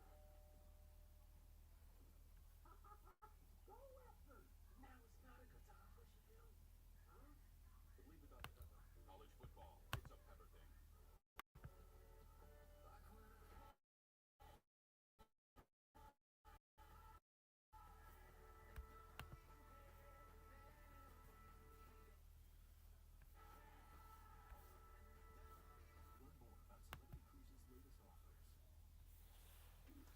Well, the Heisman Trophy winner is ready. Fernando Mendoza will be going up against Alabama at moments in the Rose Bowl. Of course, we're here in Miami. The Mendoza family is massive here in Miami. He takes such pride in everything Fernando has done. He went to Christopher Columbus High School, not far away from where we are right here. UC Riverside used to have a team. San Bernardino, I don't know. Riverside could join. Big time play by Dylan Thieneman to take down Jacoby Williams. Yeah, his versatility coming in from Purdue has allowed this defense to be a little bit more multiple. He's a guy that can play close to the line of scrimmage and is so good against the run. They play two schemes in Oregon. They play traditional 4-2-5 with a smaller DB in the nickel, but then they play the free safety where they get Thieneman in the middle, close to the line of scrimmage. You saw an example of it right there. And they can do all those things, Joe, with the exact same personnel on the field. So JC puts Aaron Morton in a 3rd and 11 hold. That was complete to Carter, who stretches out that right hand. He enforced that stick. First off, phenomenal grab by James Carter there. Ball thrown behind him, and Barry Johnson's coming in out the way. And he pumps it out in the air, and then the awareness of where the first down marker is, trying to extend the football north. It gets moved 4th down. A little bit more manageable. For 58% on the season on 4th down. Bill McGuire needs to see his offense deliver right here, right now. They're going to direct snap to the running back. And it's Williams on 4th down. Can he get there? No, he can't. Ducks doing another good play. The Ducks stop him. Jaden Kennedy with the tackle. It was Jaden Kennedy, the Ole Miss transfer, who came down and he defeated the block by Cameron Dickey to get into the backfield and make this play. Right here, he blows up through number 8, Dickey, and then makes the stop. We've seen a few examples in this game, Joe, of these DBs from Oregon. They might have, probably, but it would be been a long, long, long time ago. Whoa. UConn, Rhode Island, UMass, Boston College, Buffalo, Marshall, James Madison, Temple, and Eastern Kentucky form a conference. Yes, yes they could. Would they? There's no way.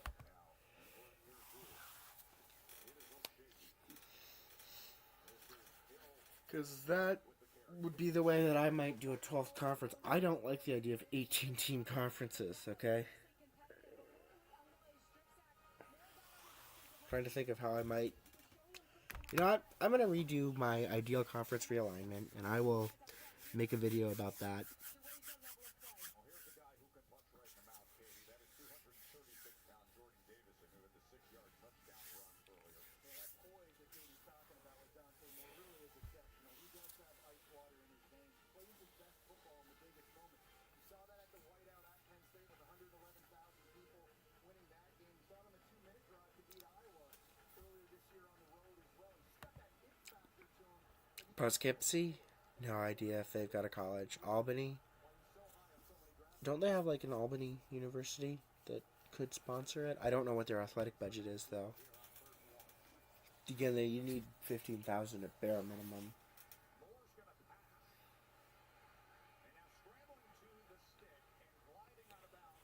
First down, Oregon. Unbalanced look that time by Oregon. They're trying to get Texas Tech to think they're running the football. That's two tackles out there on the right side of the formation, and it's a play fake.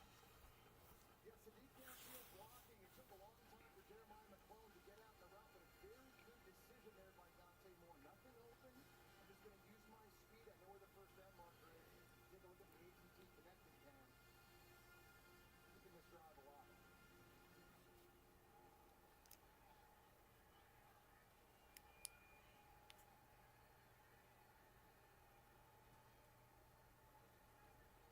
Davison again, and he is met in the hole that time after a gain of about 2.5 yards. But Dante Moore is interesting. You know, he really waited his turn here at Oregon. He's the third different quarterback they've had in 3 years now. But unlike Bo Nix and Dylan Gabriel, who came in before him, those are two of the most experienced quarterbacks in NCAA history who just came in and played right away. That wasn't the case with Dante. You know, they might already.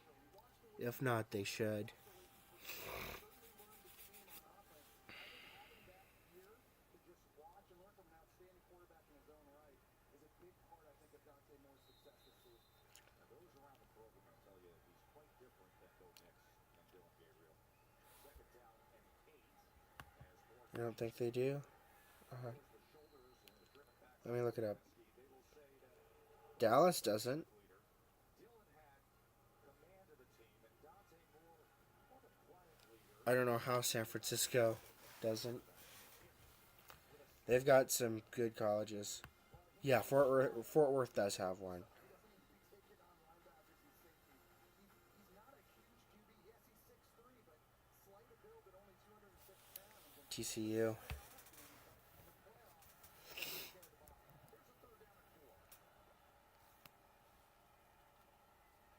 Winning 10 as he's pushed back by David Bailey. that now sets up fourth down, and you expect Dan Lanning to go for this again. He's been doing it all game long. His defense is playing lights out. How many more Yeah. times can Texas Tech's defense in this kind of situation come up with a stop?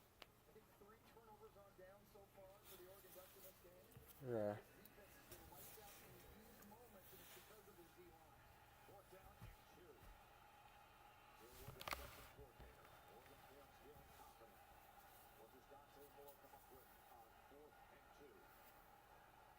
Moore, pressure by Bailey, gets rid of it, and No. intercepted by Ben Roberts. Ben Roberts, who had 2 interceptions in the second. I don't think they've got a college with a big enough athletic budget. All right, I'm gonna be back in like 2 to 3 minutes. I'm just gonna run to the restroom.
All right.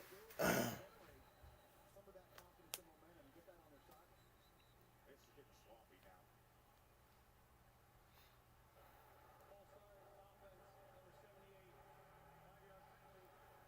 Second down. It's going to drive Jordan McGuire crazy, and this is an issue this offensive line has had a few different times this year. Fans will remember all the false starts at Utah earlier in the year. They had 4 false start penalties in the Big 12 championship game. They're playing in a neutral site here at Hard Rock Stadium. It's loud. If there are more Texas Tech fans than Oregon fans. This delayed handoff to Williams, who catches a seam and then is taken down that time by Aaron. Oh boy.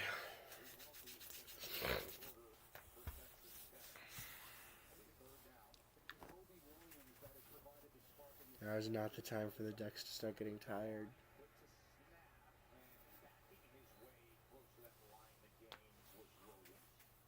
I don't think there's no question here, obviously, if you're Tech, you're going for this. And That's a first down. okay, They just gave them the mark for the first down. they're going fast, Joe. They're right up there right away, trying to put the pedal to the metal. And the whistles blow.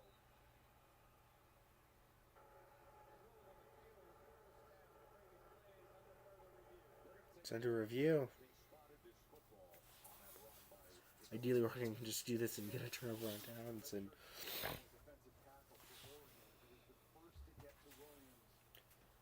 run the clock down. He's going to take a look at this again, sort of see the spot. So 99's right here. He's the one who's going to get penetration right up the middle, shed the block, begins to make the tackle there. And where's the football in relation to that first down marker? And a knee or elbow hits the ground. I got to say, Joe, it's really impressed with Oregon's defensive line. Yes. So far in this game, they're big and they're physical. They average about 6'3", 292 pounds across the board. Wow. Their coordinator Tosh LaPoy was the DC back at Alabama with Nick Saban, and I think he's kind of built this D-line sort of in the same mold as what Alabama had for years. Well, they got it. Really big bodies up front. Everyone stops. Same. They can collapse the pocket as well. They don't have a lot of tiny guys who are dynamic pass rushers, but you've seen Uli Underway and his athleticism. You've seen Tuioti on the other edge. We've got forces inside with Alexander and Washington Green just making a nice play. It really looks like an NFL D-line. Gigliotti, who had the reception on the fake punt. Williams comes out of the backfield. Highlight by Betcher, of course, Uli Underway with the play of the game. The strip Wow. fumble return to set up the touchdown at the 6-yard line. And people, they remember him leading the Big Ten in the regular season 10.5 sacks a year, but those numbers down this year, it's still making a huge impact. They've, Fake as Williams takes the direct they've been able to do both offense and defense this quarter, although Oregon getting that big defensive stop. Ideally, we can just keep Texas Tech out of the end zone. To get number 20 the football in touches. and won't try to fake out that defense. Did well for a game of 5. And now Williams probing and getting the first down as Betcher corrals him after a gain of 3. Maybe a little bit of a trick cadence that time. Jordan Morton looks to the sideline as if he was getting the play call, hoping that Oregon was just going to take a nap. Just watch his body line. Because ideally, if they get a touchdown, they'll probably kick the extra point. If we go down and kick a field goal, it's a 2-score game. Run that ball and get the first down. Coming up on the final half minute of this third quarter. It'll be desperate time for the Red Raiders. Gordon with time, drives the ball downfield, and it gets it complete to Terrence Carter. First down and goal, Texas Tech. The spark that Texas Tech needs. It's an unbelievable catch, and Dickey paid the price, the running back, to make this possible. Watch the running back come over here and get absolutely steamrolled by Bryce Betcher, but it gave Barry Morton the time to get this throw off on the wheel route to Carter. Alright, I'm going to force a turnover next quarter. Because if we can hold them and stop them from scoring here, In the first half. Now they have 3 first downs in this drive alone. They're looking to finally get on the scoreboard. Terrence Carter helps right here as we head to the fourth quarter.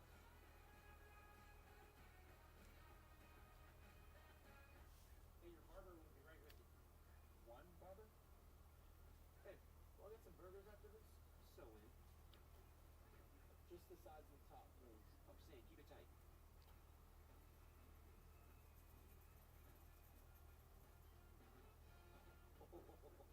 Dude, yours looks great.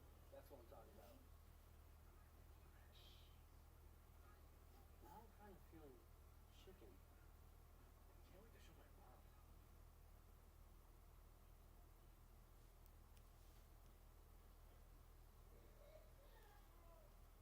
I don't know how we just go and allow that.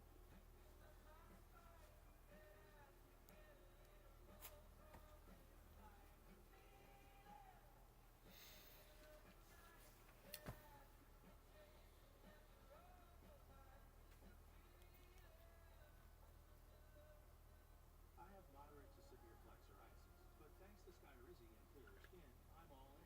With Skyrizi, I saw dramatically clearer skin, and many were even 100% plaque free. Don't use allergic. Serious allergic reactions, increased infections, or lower ability to fight them may occur. Before treatment, get checked for infections and TB. Tell your doctor. They don't sponsor football for some reason. They used to, but they should return it. I'd love to see a Gonzaga football team. Now that they're in a conference like the Pac-12, I would not be surprised if they do start sponsoring a team. But they would be a really fun team to watch, and I hope that they do that. Same as having State Farm. It's like needing the strength of this King Henry, but getting that King Henry. I'm here to leave at the deal. Like a good neighbor, State Farm is there. Sound familiar? At Mattress Firm, we understand there are many problems, like snoring, that can keep you up at night. And those sleep experts have the unrivaled training, know-how, and tools to match you with a perfect sleep system. Same. That would be so cool.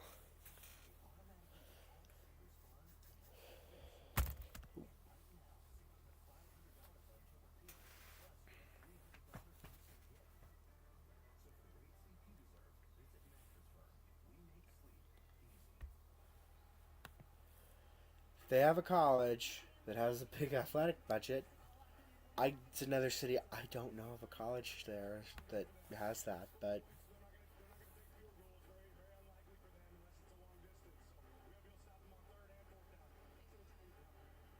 Lanning's defense has done their job for 3 quarters, but now all of a sudden, after Terrence Carter had a 24-yard reception, it's Baron Martin and the Red Raiders looking to start this 4th quarter with a bang. Dickey trying to spin free, and he is tackled right at the it's okay. The more clock that gets wasted during this is the better for the Ducks. Oregon's defense has struggled at stopping people from scoring touchdowns, so something has to give. But this is the best opportunity, certainly in this game. Texas Tech has had to get on the scoreboard, no doubt. They need a touchdown here. Second and goal. They go with Carter. Carter has nothing. A great pursuit that started with Jerry Mixon, and then Thieneman pushed him out. 3rd down and goal. So it now sets up a big 3rd down, and the windows to throw into in this area of the field, they can strip really quickly. Baron Morton hasn't played with great timing in this game. He's been off target a few times, never finding a rhythm. He seems to be They could. here after that long throw to Carter. This is a play where he's got to have great timing. He's got to be really good with his eyes. All those hopeful fans who have traveled to South Florida. 3rd and goal to the end zone. They go. Nice. Finney with a 3rd forced turnover.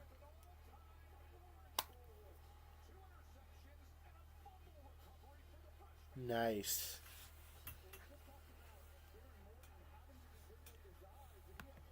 What a play. What a play.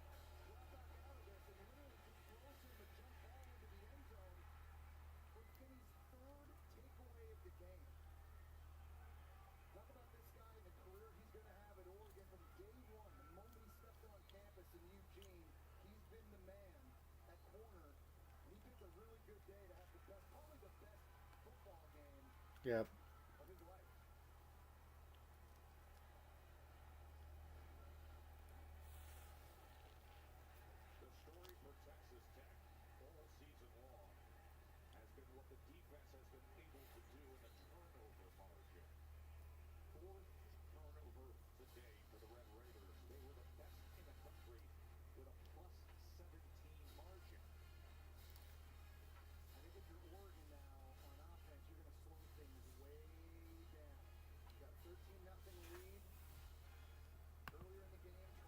They did many times.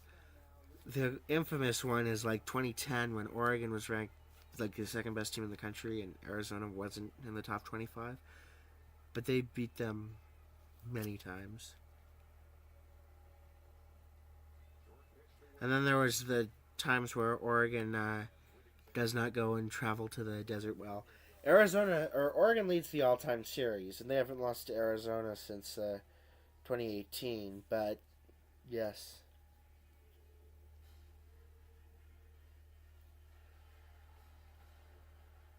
Last season, Oregon, the number 1 seed, lost in the Rose Bowl to Ohio State. The focus this year, the statement in week 1, rolling JMU, come here to South Florida, and the defense doing their job, trying to advance to the semifinals. It'll be the Beach Bowl against the winner of the Rose Bowl, Alabama or Indiana, if they can hold on here. Dante Moore, as he is driven back after a gain of maybe a yard and a half. Well, A.J. Holmes makes that play, takes on a double team, protects I doubt that any college like that would, unless that's the University of Maine, the Black Bears. I doubt that happens because of such a small athletic budget. But yeah,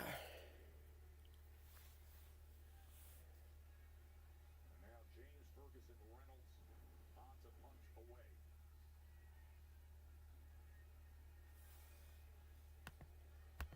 yeah, they could. Penalty flag is down. 4th and 2.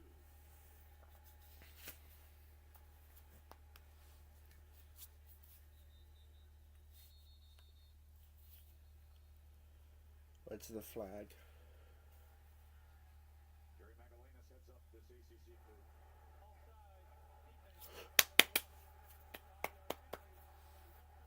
That's absolutely brutal. These are the things that you just can't do at a championship level. There's A.J. McCarty just right over the ball, and the little Come on, Ducks. penalty gives Oregon a fresh set of downs just right here. It's an easy call for the referee to make, and by the way, it's pointless. Yeah, you just got to lock in. You're over the ball. I mean, you have no excuse. You're not rushing the punter. Exactly. You're in a return game. It's just sloppy and pointless on 4th and less than 5 to be that careless. And Oregon retains possession. And minutes now are going to come off the clock. So long as Oregon doesn't turn this thing over on 3 downs, if they just run Yeah. the ball 3 straight plays here, that's a lot of precious time off the clock. The true freshmen are in the backfield, and they will give it to Hill.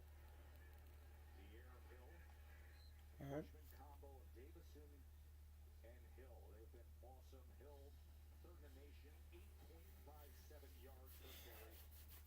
Davison, the bruiser, had the 6-yard touchdown run earlier today. Isn't it amazing, Joe, just how they've hit on skill guys out of high school? 24 touchdowns scored this year by 2 freshmen for Oregon. That's the 2nd most in the country. Talk about people getting guys out of the portal and hitting on them. Dan Lanning and his staff, man. Sweet. Gold out of high school. Have they ever? It's going to be a very bright future as they swing it to Hill. And Hill weaves his way. You know, I brought it up earlier, Jesse, in terms of what we've learned now as we're into year 2 of the expanded playoff. And to sit here with Dan Lanning, think a year ago what happened to them when they were the number 1 seed. This 12-team format, the teams who have earned supposedly the reward of the first 12-team format. Team with first round buys 0-5. trailing by 13 in the 4th quarter. You talk to coaches about that sometimes, Joe, and they talk about not wanting the layoff. You want your players to get back out on the field and play. You just wonder if those teams that have the buys are just a little bit of rust. Certainly, I think that'll come to an end though. They do, but they're one of the ones that I don't think want to join. Lamar with a big play. Oregon has, and it's not just Davison, and it's not just Whittington, and it's not just Hill, but Jaden Lamar is really good at running the ball, blocking, and catching the football. Of course, he took a punt for a touchdown against JMU in their last game, but he's kind of a bit of a Swiss Army knife that offensive coordinator Will Stein has at his disposal in this offense. We'll often see 5 different running backs for Oregon, and now Lamar getting in here in the 4th quarter. Dante Moore to pass. And now scrambling before he is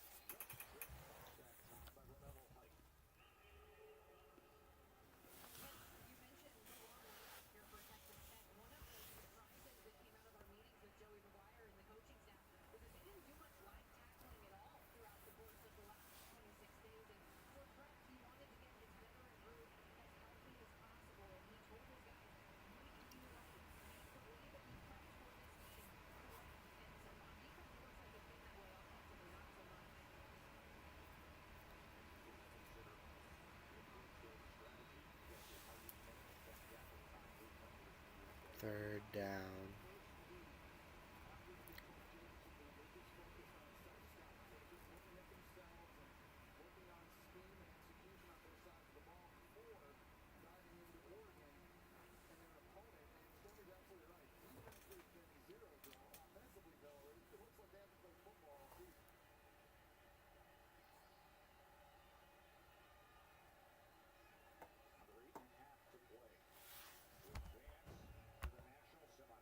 Probably.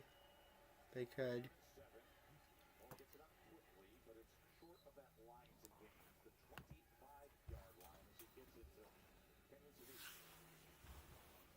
Decision here for Dan Lanning too, because if you go for it and stay on the field, you take more clock off. But I think the choice here is to kick a field goal and make this a 16-0 game, 2 possession scores. You see the starting right tackle, Alex Harkey, a little bit slow getting up. We'll take a break as the medical team goes out to see Alex Harkey.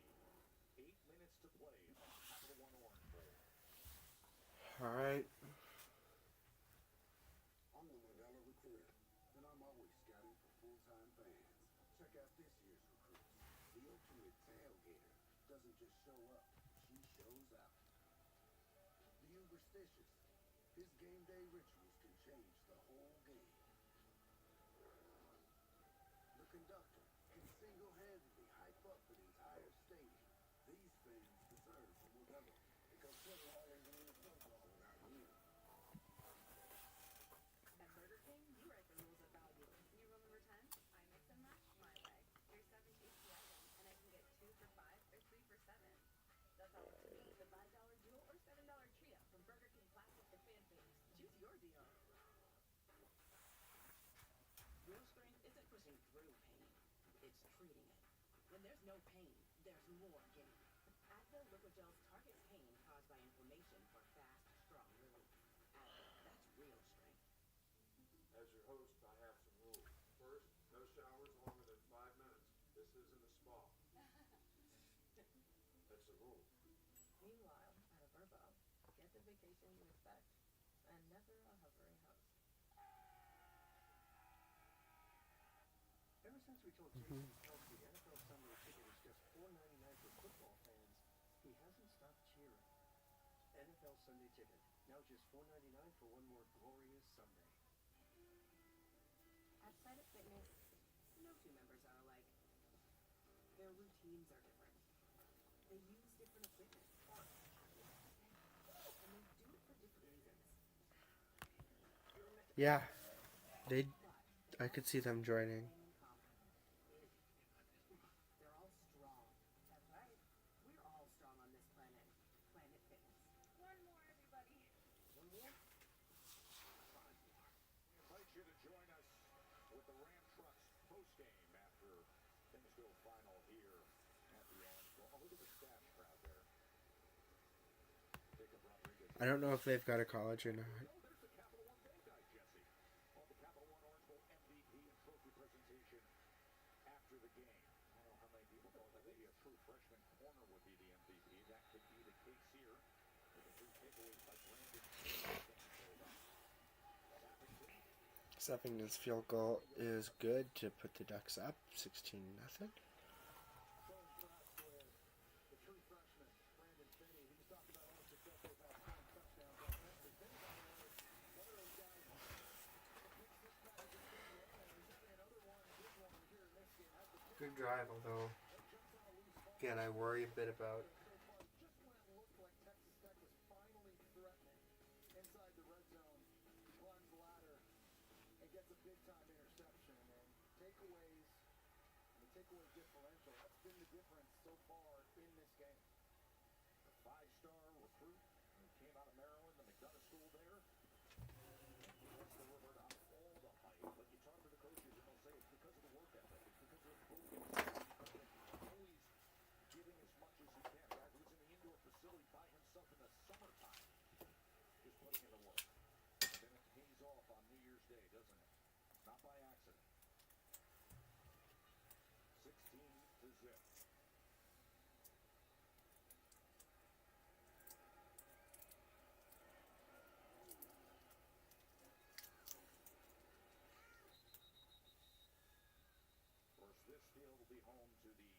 Football Playoff National Championship. Yep. And there is the head coach who confidently feels that his number one team in the country will be arriving here. They're going to take care of business today, though, out in Pasadena. Well, he should feel pretty confident based on how complete his team is as well. It's not just having a Heisman Trophy winner, a quarterback, and then those Yeah, I'd pick Indiana in that. Does it really? It's interesting. Barry Morton, as he throws it to the inside of Jacoby Williams. This is going to be one of those days that Barry Morton is going to sit back and say, I need to put it in the rearview mirror. Yeah, you're just not used to seeing him miss easy throws like that. Normally, those are automatic. And this is the point of the game, Joe. Under 8 minutes to go. You need 2 touchdowns and 2 two-point conversions. You got to be hitting those plays. Flags rain in again. I don't know what this flag's for. Ooh.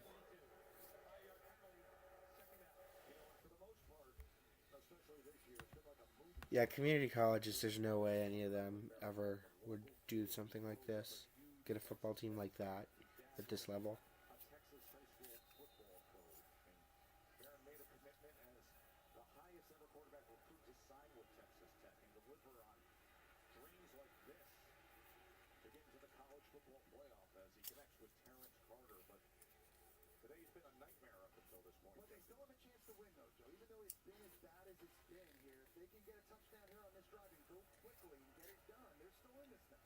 They're down in 7, and they convert as he goes shallow underneath to Williams, who breaks the first 2 initial tackles before being settled down at the 30-yard line with Tuioti. And I think you got to go if you're Texas Tech. I know you're backed up in your own 30, but you got to stay out there, and someone's going to have to make a play. Terrence Carter, for the most part in those situations, a tight end, has been the guy they've gone to, number 7. Because they don't have $20 million athletic budgets that you need for this. And they usually have a smaller base, which normally means that you don't you don't have the budget to make a huge football stadium, and you do need that in order to keep making profit. And they just don't, and oftentimes people don't stay at community colleges for 4 years, so could they form a football team at a much lower level? Like, well, see, when I watch college football, this is FBS. Could you go all the way down FBS, below FCS, below Division II, below Division III, and join an NAIA? Kind of, but is it a college that I would ever keep track of? No. I mean, I don't even keep track of the teams as much right below this level, but there's no way I'd do something with that. Be 1, 2, 3, 4, 5, 6. What's in your wallet? What's my money? Yeah, that might work. I checked Allstate first, and it saved hundreds on my car insurance. Unfortunately, I didn't check if the Georgia Bark at my boss would be appropriate. But yeah, I'd never keep track of that unless there was something like an interesting storyline or something. Checking Allstate first was smart. I mean, there's already 136 teams to keep track of, so nope.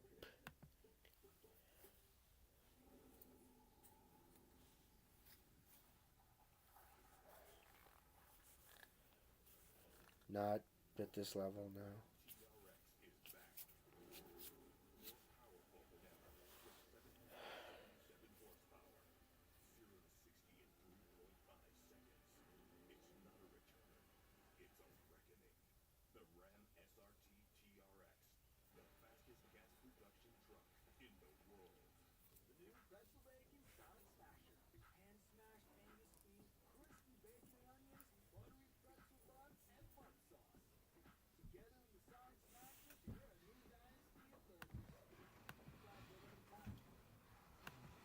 Right.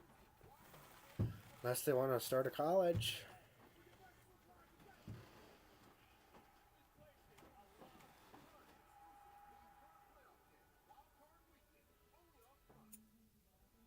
You'll see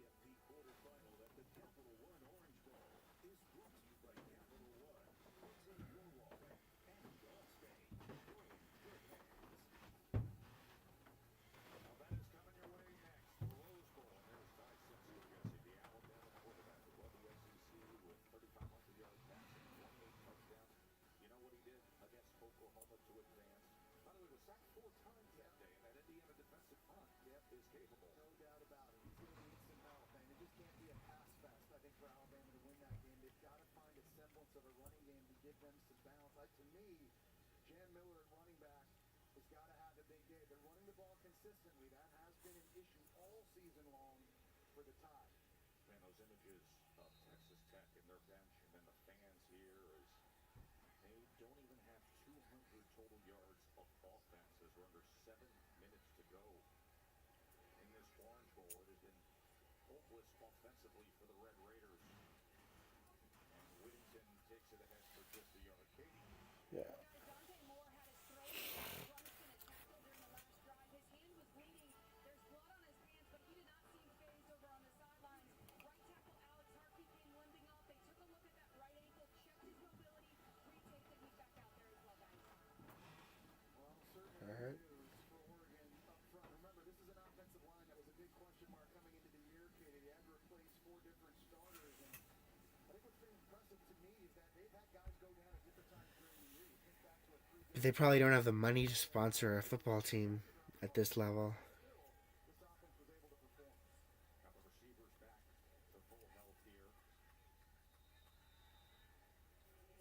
This clock's going to go under 6 minutes. I think the biggest takeaway for me with Oregon is just how well their defense played in this Yes. game. And that's got to make them feel good and confident, especially coming off that game against JMU.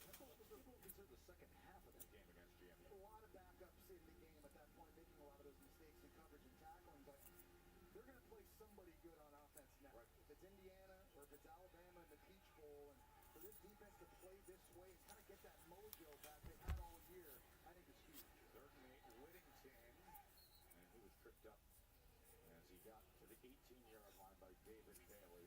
Really good job. I think you got to give a lot of credit to Tosh McCoy, the defensive coordinator. He's got a lot on his plate right now. As you mentioned earlier, he's the new head coach of Cal, and he doesn't have a lot of time in his day away from game planning the Oregon Ducks winning a national championship to focus on building a staff at Cal, the transfer portal, recruiting, buying a house, where the kids are in school. I mean, there's a lot on this guy's plate, and he's done a remarkable job getting his defense ready to play lights out in this one. And he's headed to Cal, and then the offensive coordinator, Will Stunt's going to be the new head coach at Kentucky. Sappington, No good. as it just leaks to the left, as he was having himself a good day, but it remains 16-zip. The Oregon defense has been awesome. Louis Ungerley and Finney and all the big plays. There's big young concrete, and there's the true freshman sensation. 16-zip, watching the Capital One Orange Bowl from here in South Florida. At AT&T, we guarantee our network. It'd be a far future thing for both of them.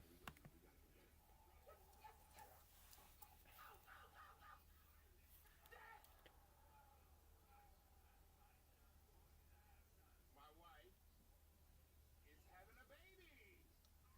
Staying connected matters. That's why in the rare event of a network outage, you'll automatically get a bill credit for full day service. That's all part of the AT&T guarantee. That aren't the colleges just aren't big enough. Playoff very special. 31 days of playoff football. Awful tough. I made the playoff this year. Hey, Mr. Platypus. That's where Dr. Pepper grows sugar.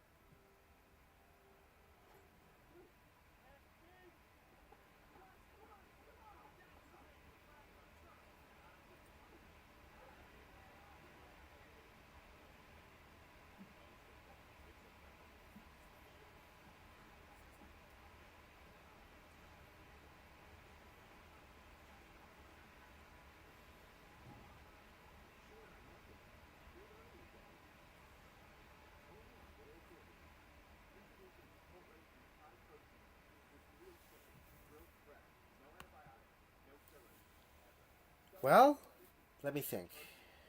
What the main reason would be, because here's the thing. There's a lot of reasons. I don't know which ones you're able to change, which ones you aren't.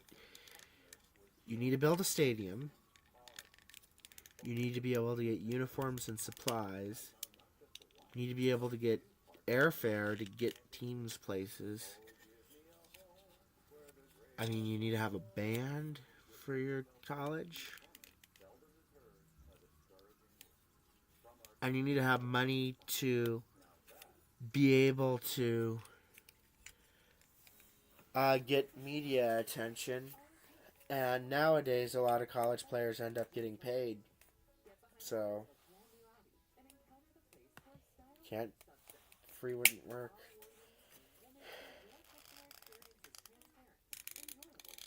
And oftentimes, like, even colleges with like 15, 20 million aren't able to perform well.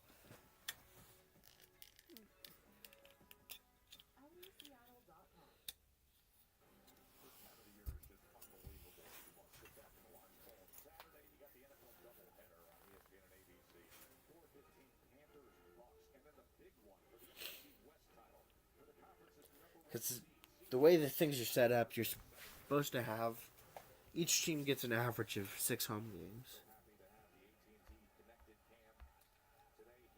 Hiring a band costs money. It's like everything in college sports is about money now. And it's unfortunate because that's not the way it used to be. You used to have teams be able to just pop up at local community colleges and be at the top tier. But that's not what it is anymore.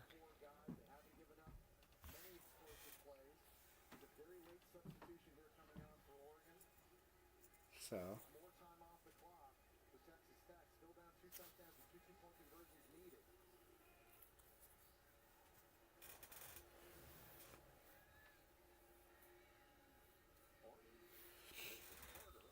Carter's right near that stick. All the big turnovers, the costly turnovers, the big takeaways for the Ducks. And this is the type of game that Texas Tech fans have not seen all year long. This is certainly not the performance that they were hoping for, and this is a premature ending to the season that we envisioned. But I don't think that changes the prospects of moving ahead. Martin with so much time to go downfield, and it is incomplete as Caleb Douglas was. alright. 2nd and 10 for Texas Tech. Nice job on the back end by this Ducks secondary. We just have not been able to get Caleb Douglas going in this game. There's a lot of fighting. A lot of fighting going on back there. Caleb Douglas looking for the flag. The referee deciding to just let it go. Another late substitution here by Oregon. Now getting their best pass rushers back on the field. Tuioti and Uiagalelei now coming off the edge.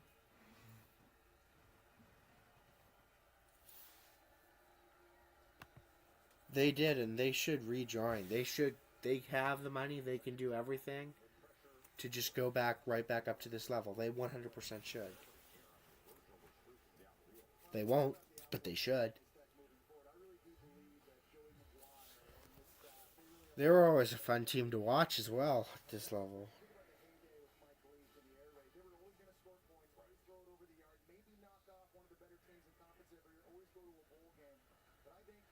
Their bankroll and their ability to hit in the portal and GM James Blanchard and his staff hitting on guys, I think the new expectations are going to change.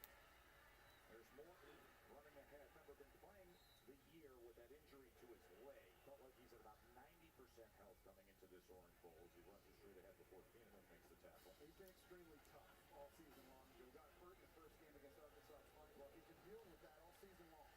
Here's 4th down, and he is absolutely smothered. Nice. What an exclamation mark to cap. Right, which is why there's that natural rivalry between the two schools because of how close they are.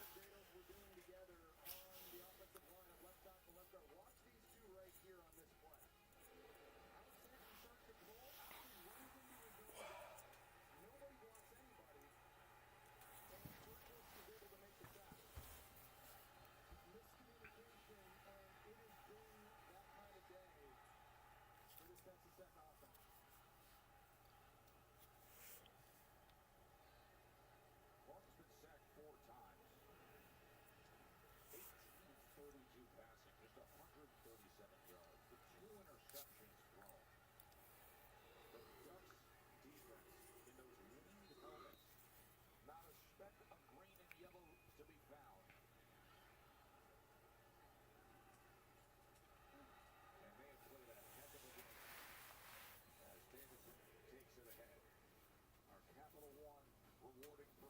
looks this way, Jesse. Turnovers we talked about, that's been the story. And for the most part, it's been Brandon Finney in the back end being around it. He had the interception early, this fumble caused by Fetcher. He falls out. The play of the day, though, has been Uli Ungalaway getting the strip sack, fumble recovery. The very next play, they score a touchdown, and then the back's against the wall down in the red zone on a big third down play. Brandon Finney doing a great job with his eyes.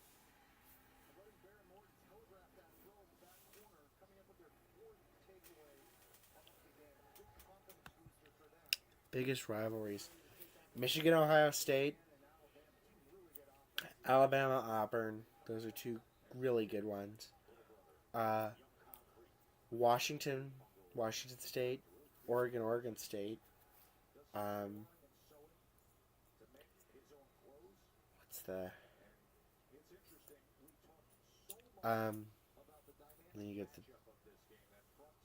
Utah BYU is always a good one. That's another really good one. Western Michigan, Eastern Michigan.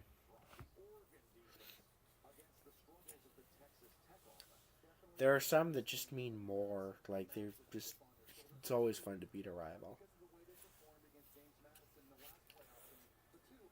Minnesota, Wisconsin's another really good one.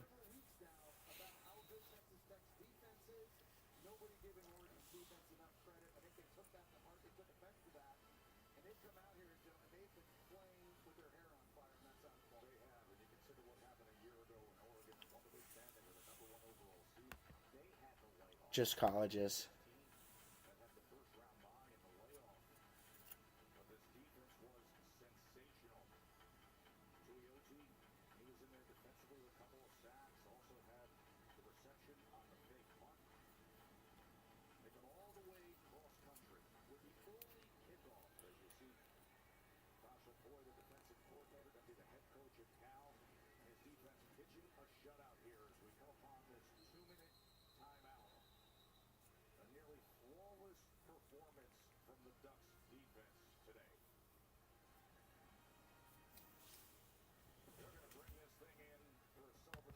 Yeah, they would.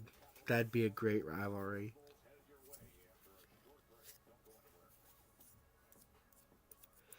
Hawaii, they don't really have any big rivals. I mean, the ones that come to mind for Hawaii rivalries are Fresno and Wyoming.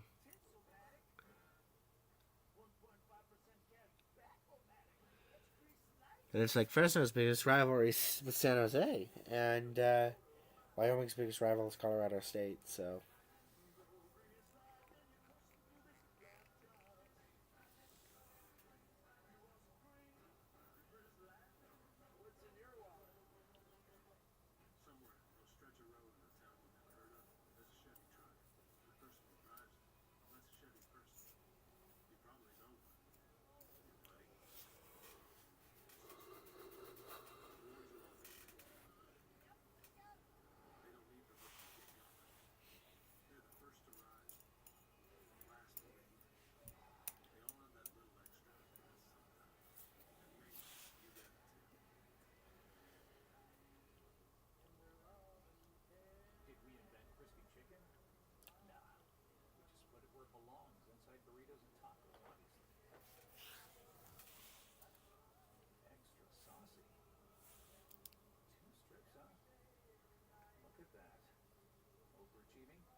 No, but they used to. Go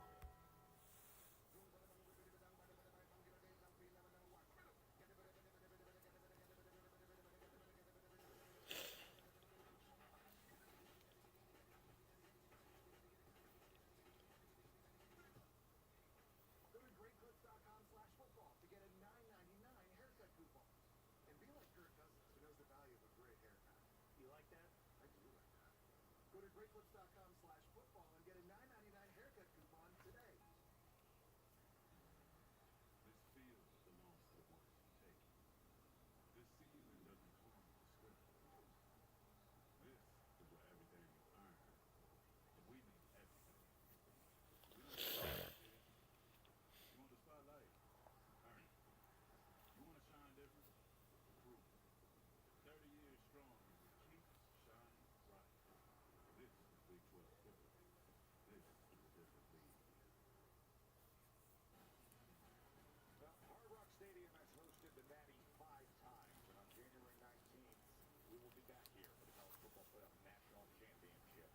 And we're going to fill in this bracket right now, brought to you by AT&T, Jesse. And I think one thing we've seen the last 2 days of quarterfinal football, defense wins the day. How about Miami against Ohio State? You know that defense has had 12 sacks now in 2 games. Incredible. They've been unbelievable. And Oregon in this one showing up and being dominant as well.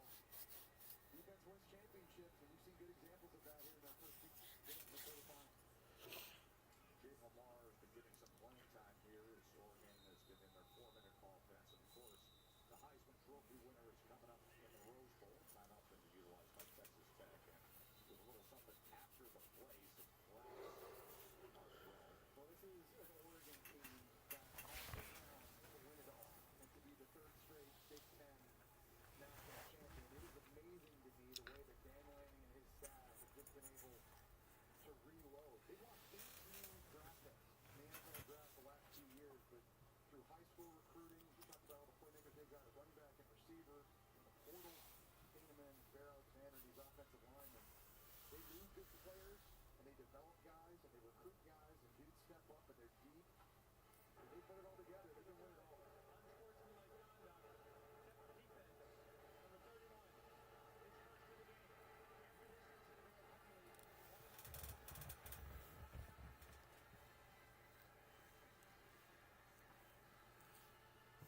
David Taylor was outstanding in the first half, but the frustration settle in when you look up at the scoreboard there. Yep. That was his record-setting season for I Texas think to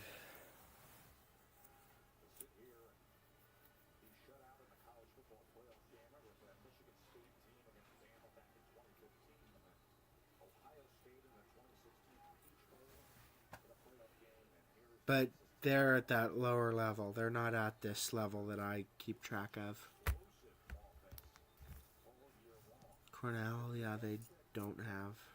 Hang their head up. Because to me, they did their job today. They played well enough to win this game. In my eyes, they're a national championship caliber defense. But of course, football is a team game. You've got to have complementary football. And today, for the Red Raiders, they didn't get it done offensively. Jacob Rodriguez, one of the best seasons in terms of productivity on the field that we've seen from the linebacker this year. Ben Roberts, who you just saw there with an interception, had 2 in the Big 12 championship game. And now Jordan Davison is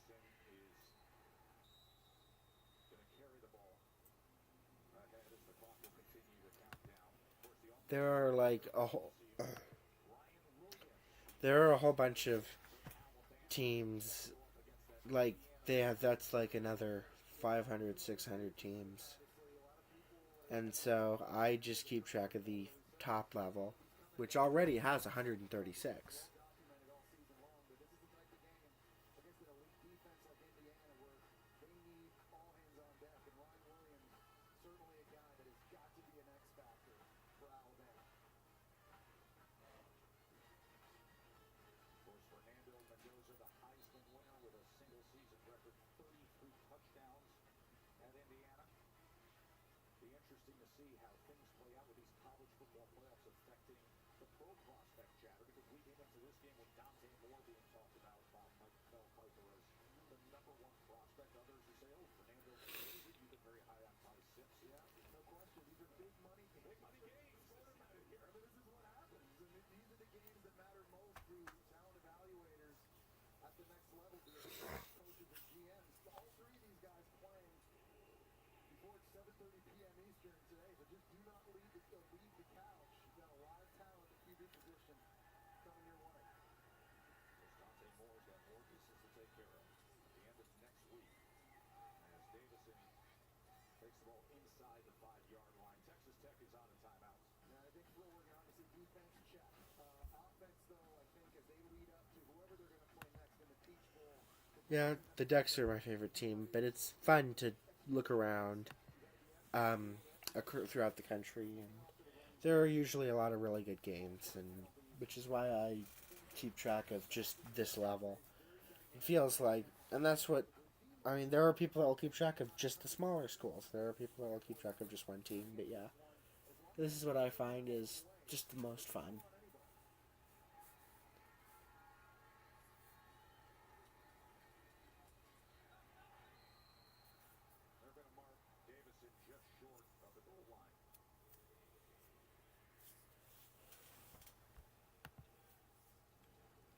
It's got to be the Washington Huskies.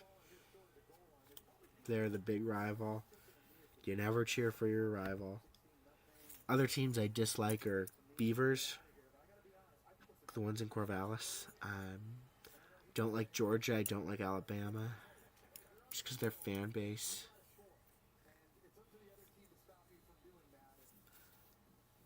But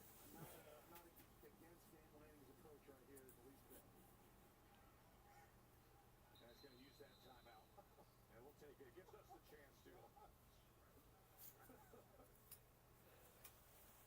I'll tell you what, it gives us a chance to say thank you to our amazing crew that we've been on the road with all year, led by Josh Kaufman and Anthony DeMarco, as well as Fred Clow and the entire operations team. Everybody has put in so much work since the beginning of the season. Man, you never know when the twists and turns come. I guess my second favorite team.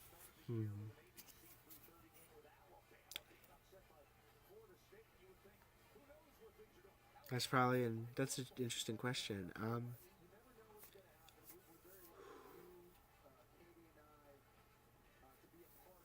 Probably is gonna have to be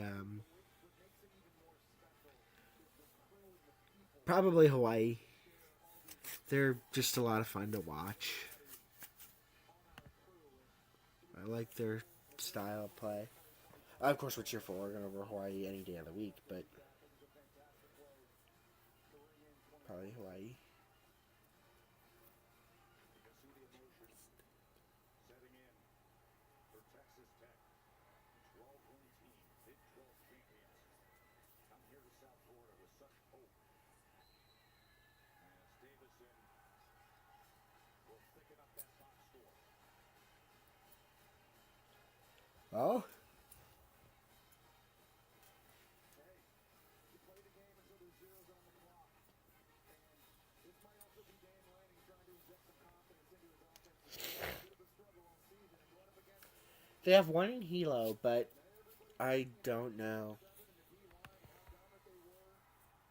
I don't know if they'd sponsor football.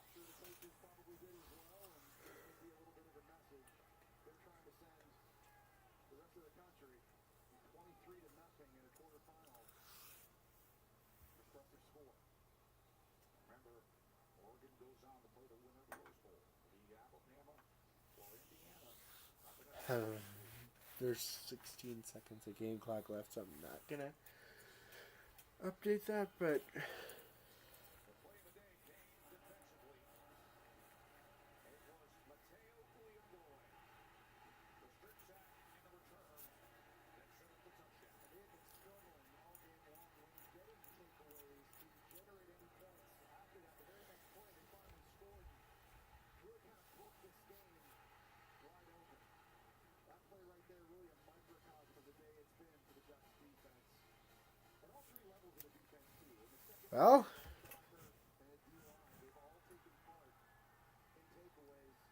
But to me, the MVP of this game is that guy right there. The true freshman cornerback, Brandon Finney, just outstanding. His name always mentioned when they discuss the hardest working guys on the team, and all that hard work paid off today. He's all smiles. The three takeaways. The fourth quarter interception in the end zone. The interception the second quarter. The fumble recovery. He was a playmaker.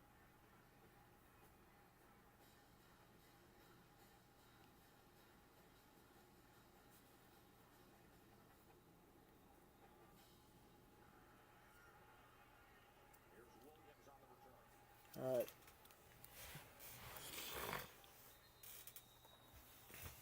Alabama, Indiana moments away. Alabama going to be able to run the ball?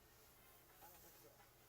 Not against Indiana in that front seven. I don't. And Alabama's struggled all season long when it comes to that. Now, Indiana's not fully loaded in their front seven defensively coming into this game. A key injury to Stephen Bailey on the defensive line. Second in the nation in tackles for loss with 19, but I think for Alabama, I think it's going to be one-dimensional, and they're going to need a big-time performance from Central. Hernandez's carry shift put an end to it right. 3, 2, 1. All right, everyone. Thank you so much. Final Oregon 23, Texas Tech 0. I will see you guys in the next one.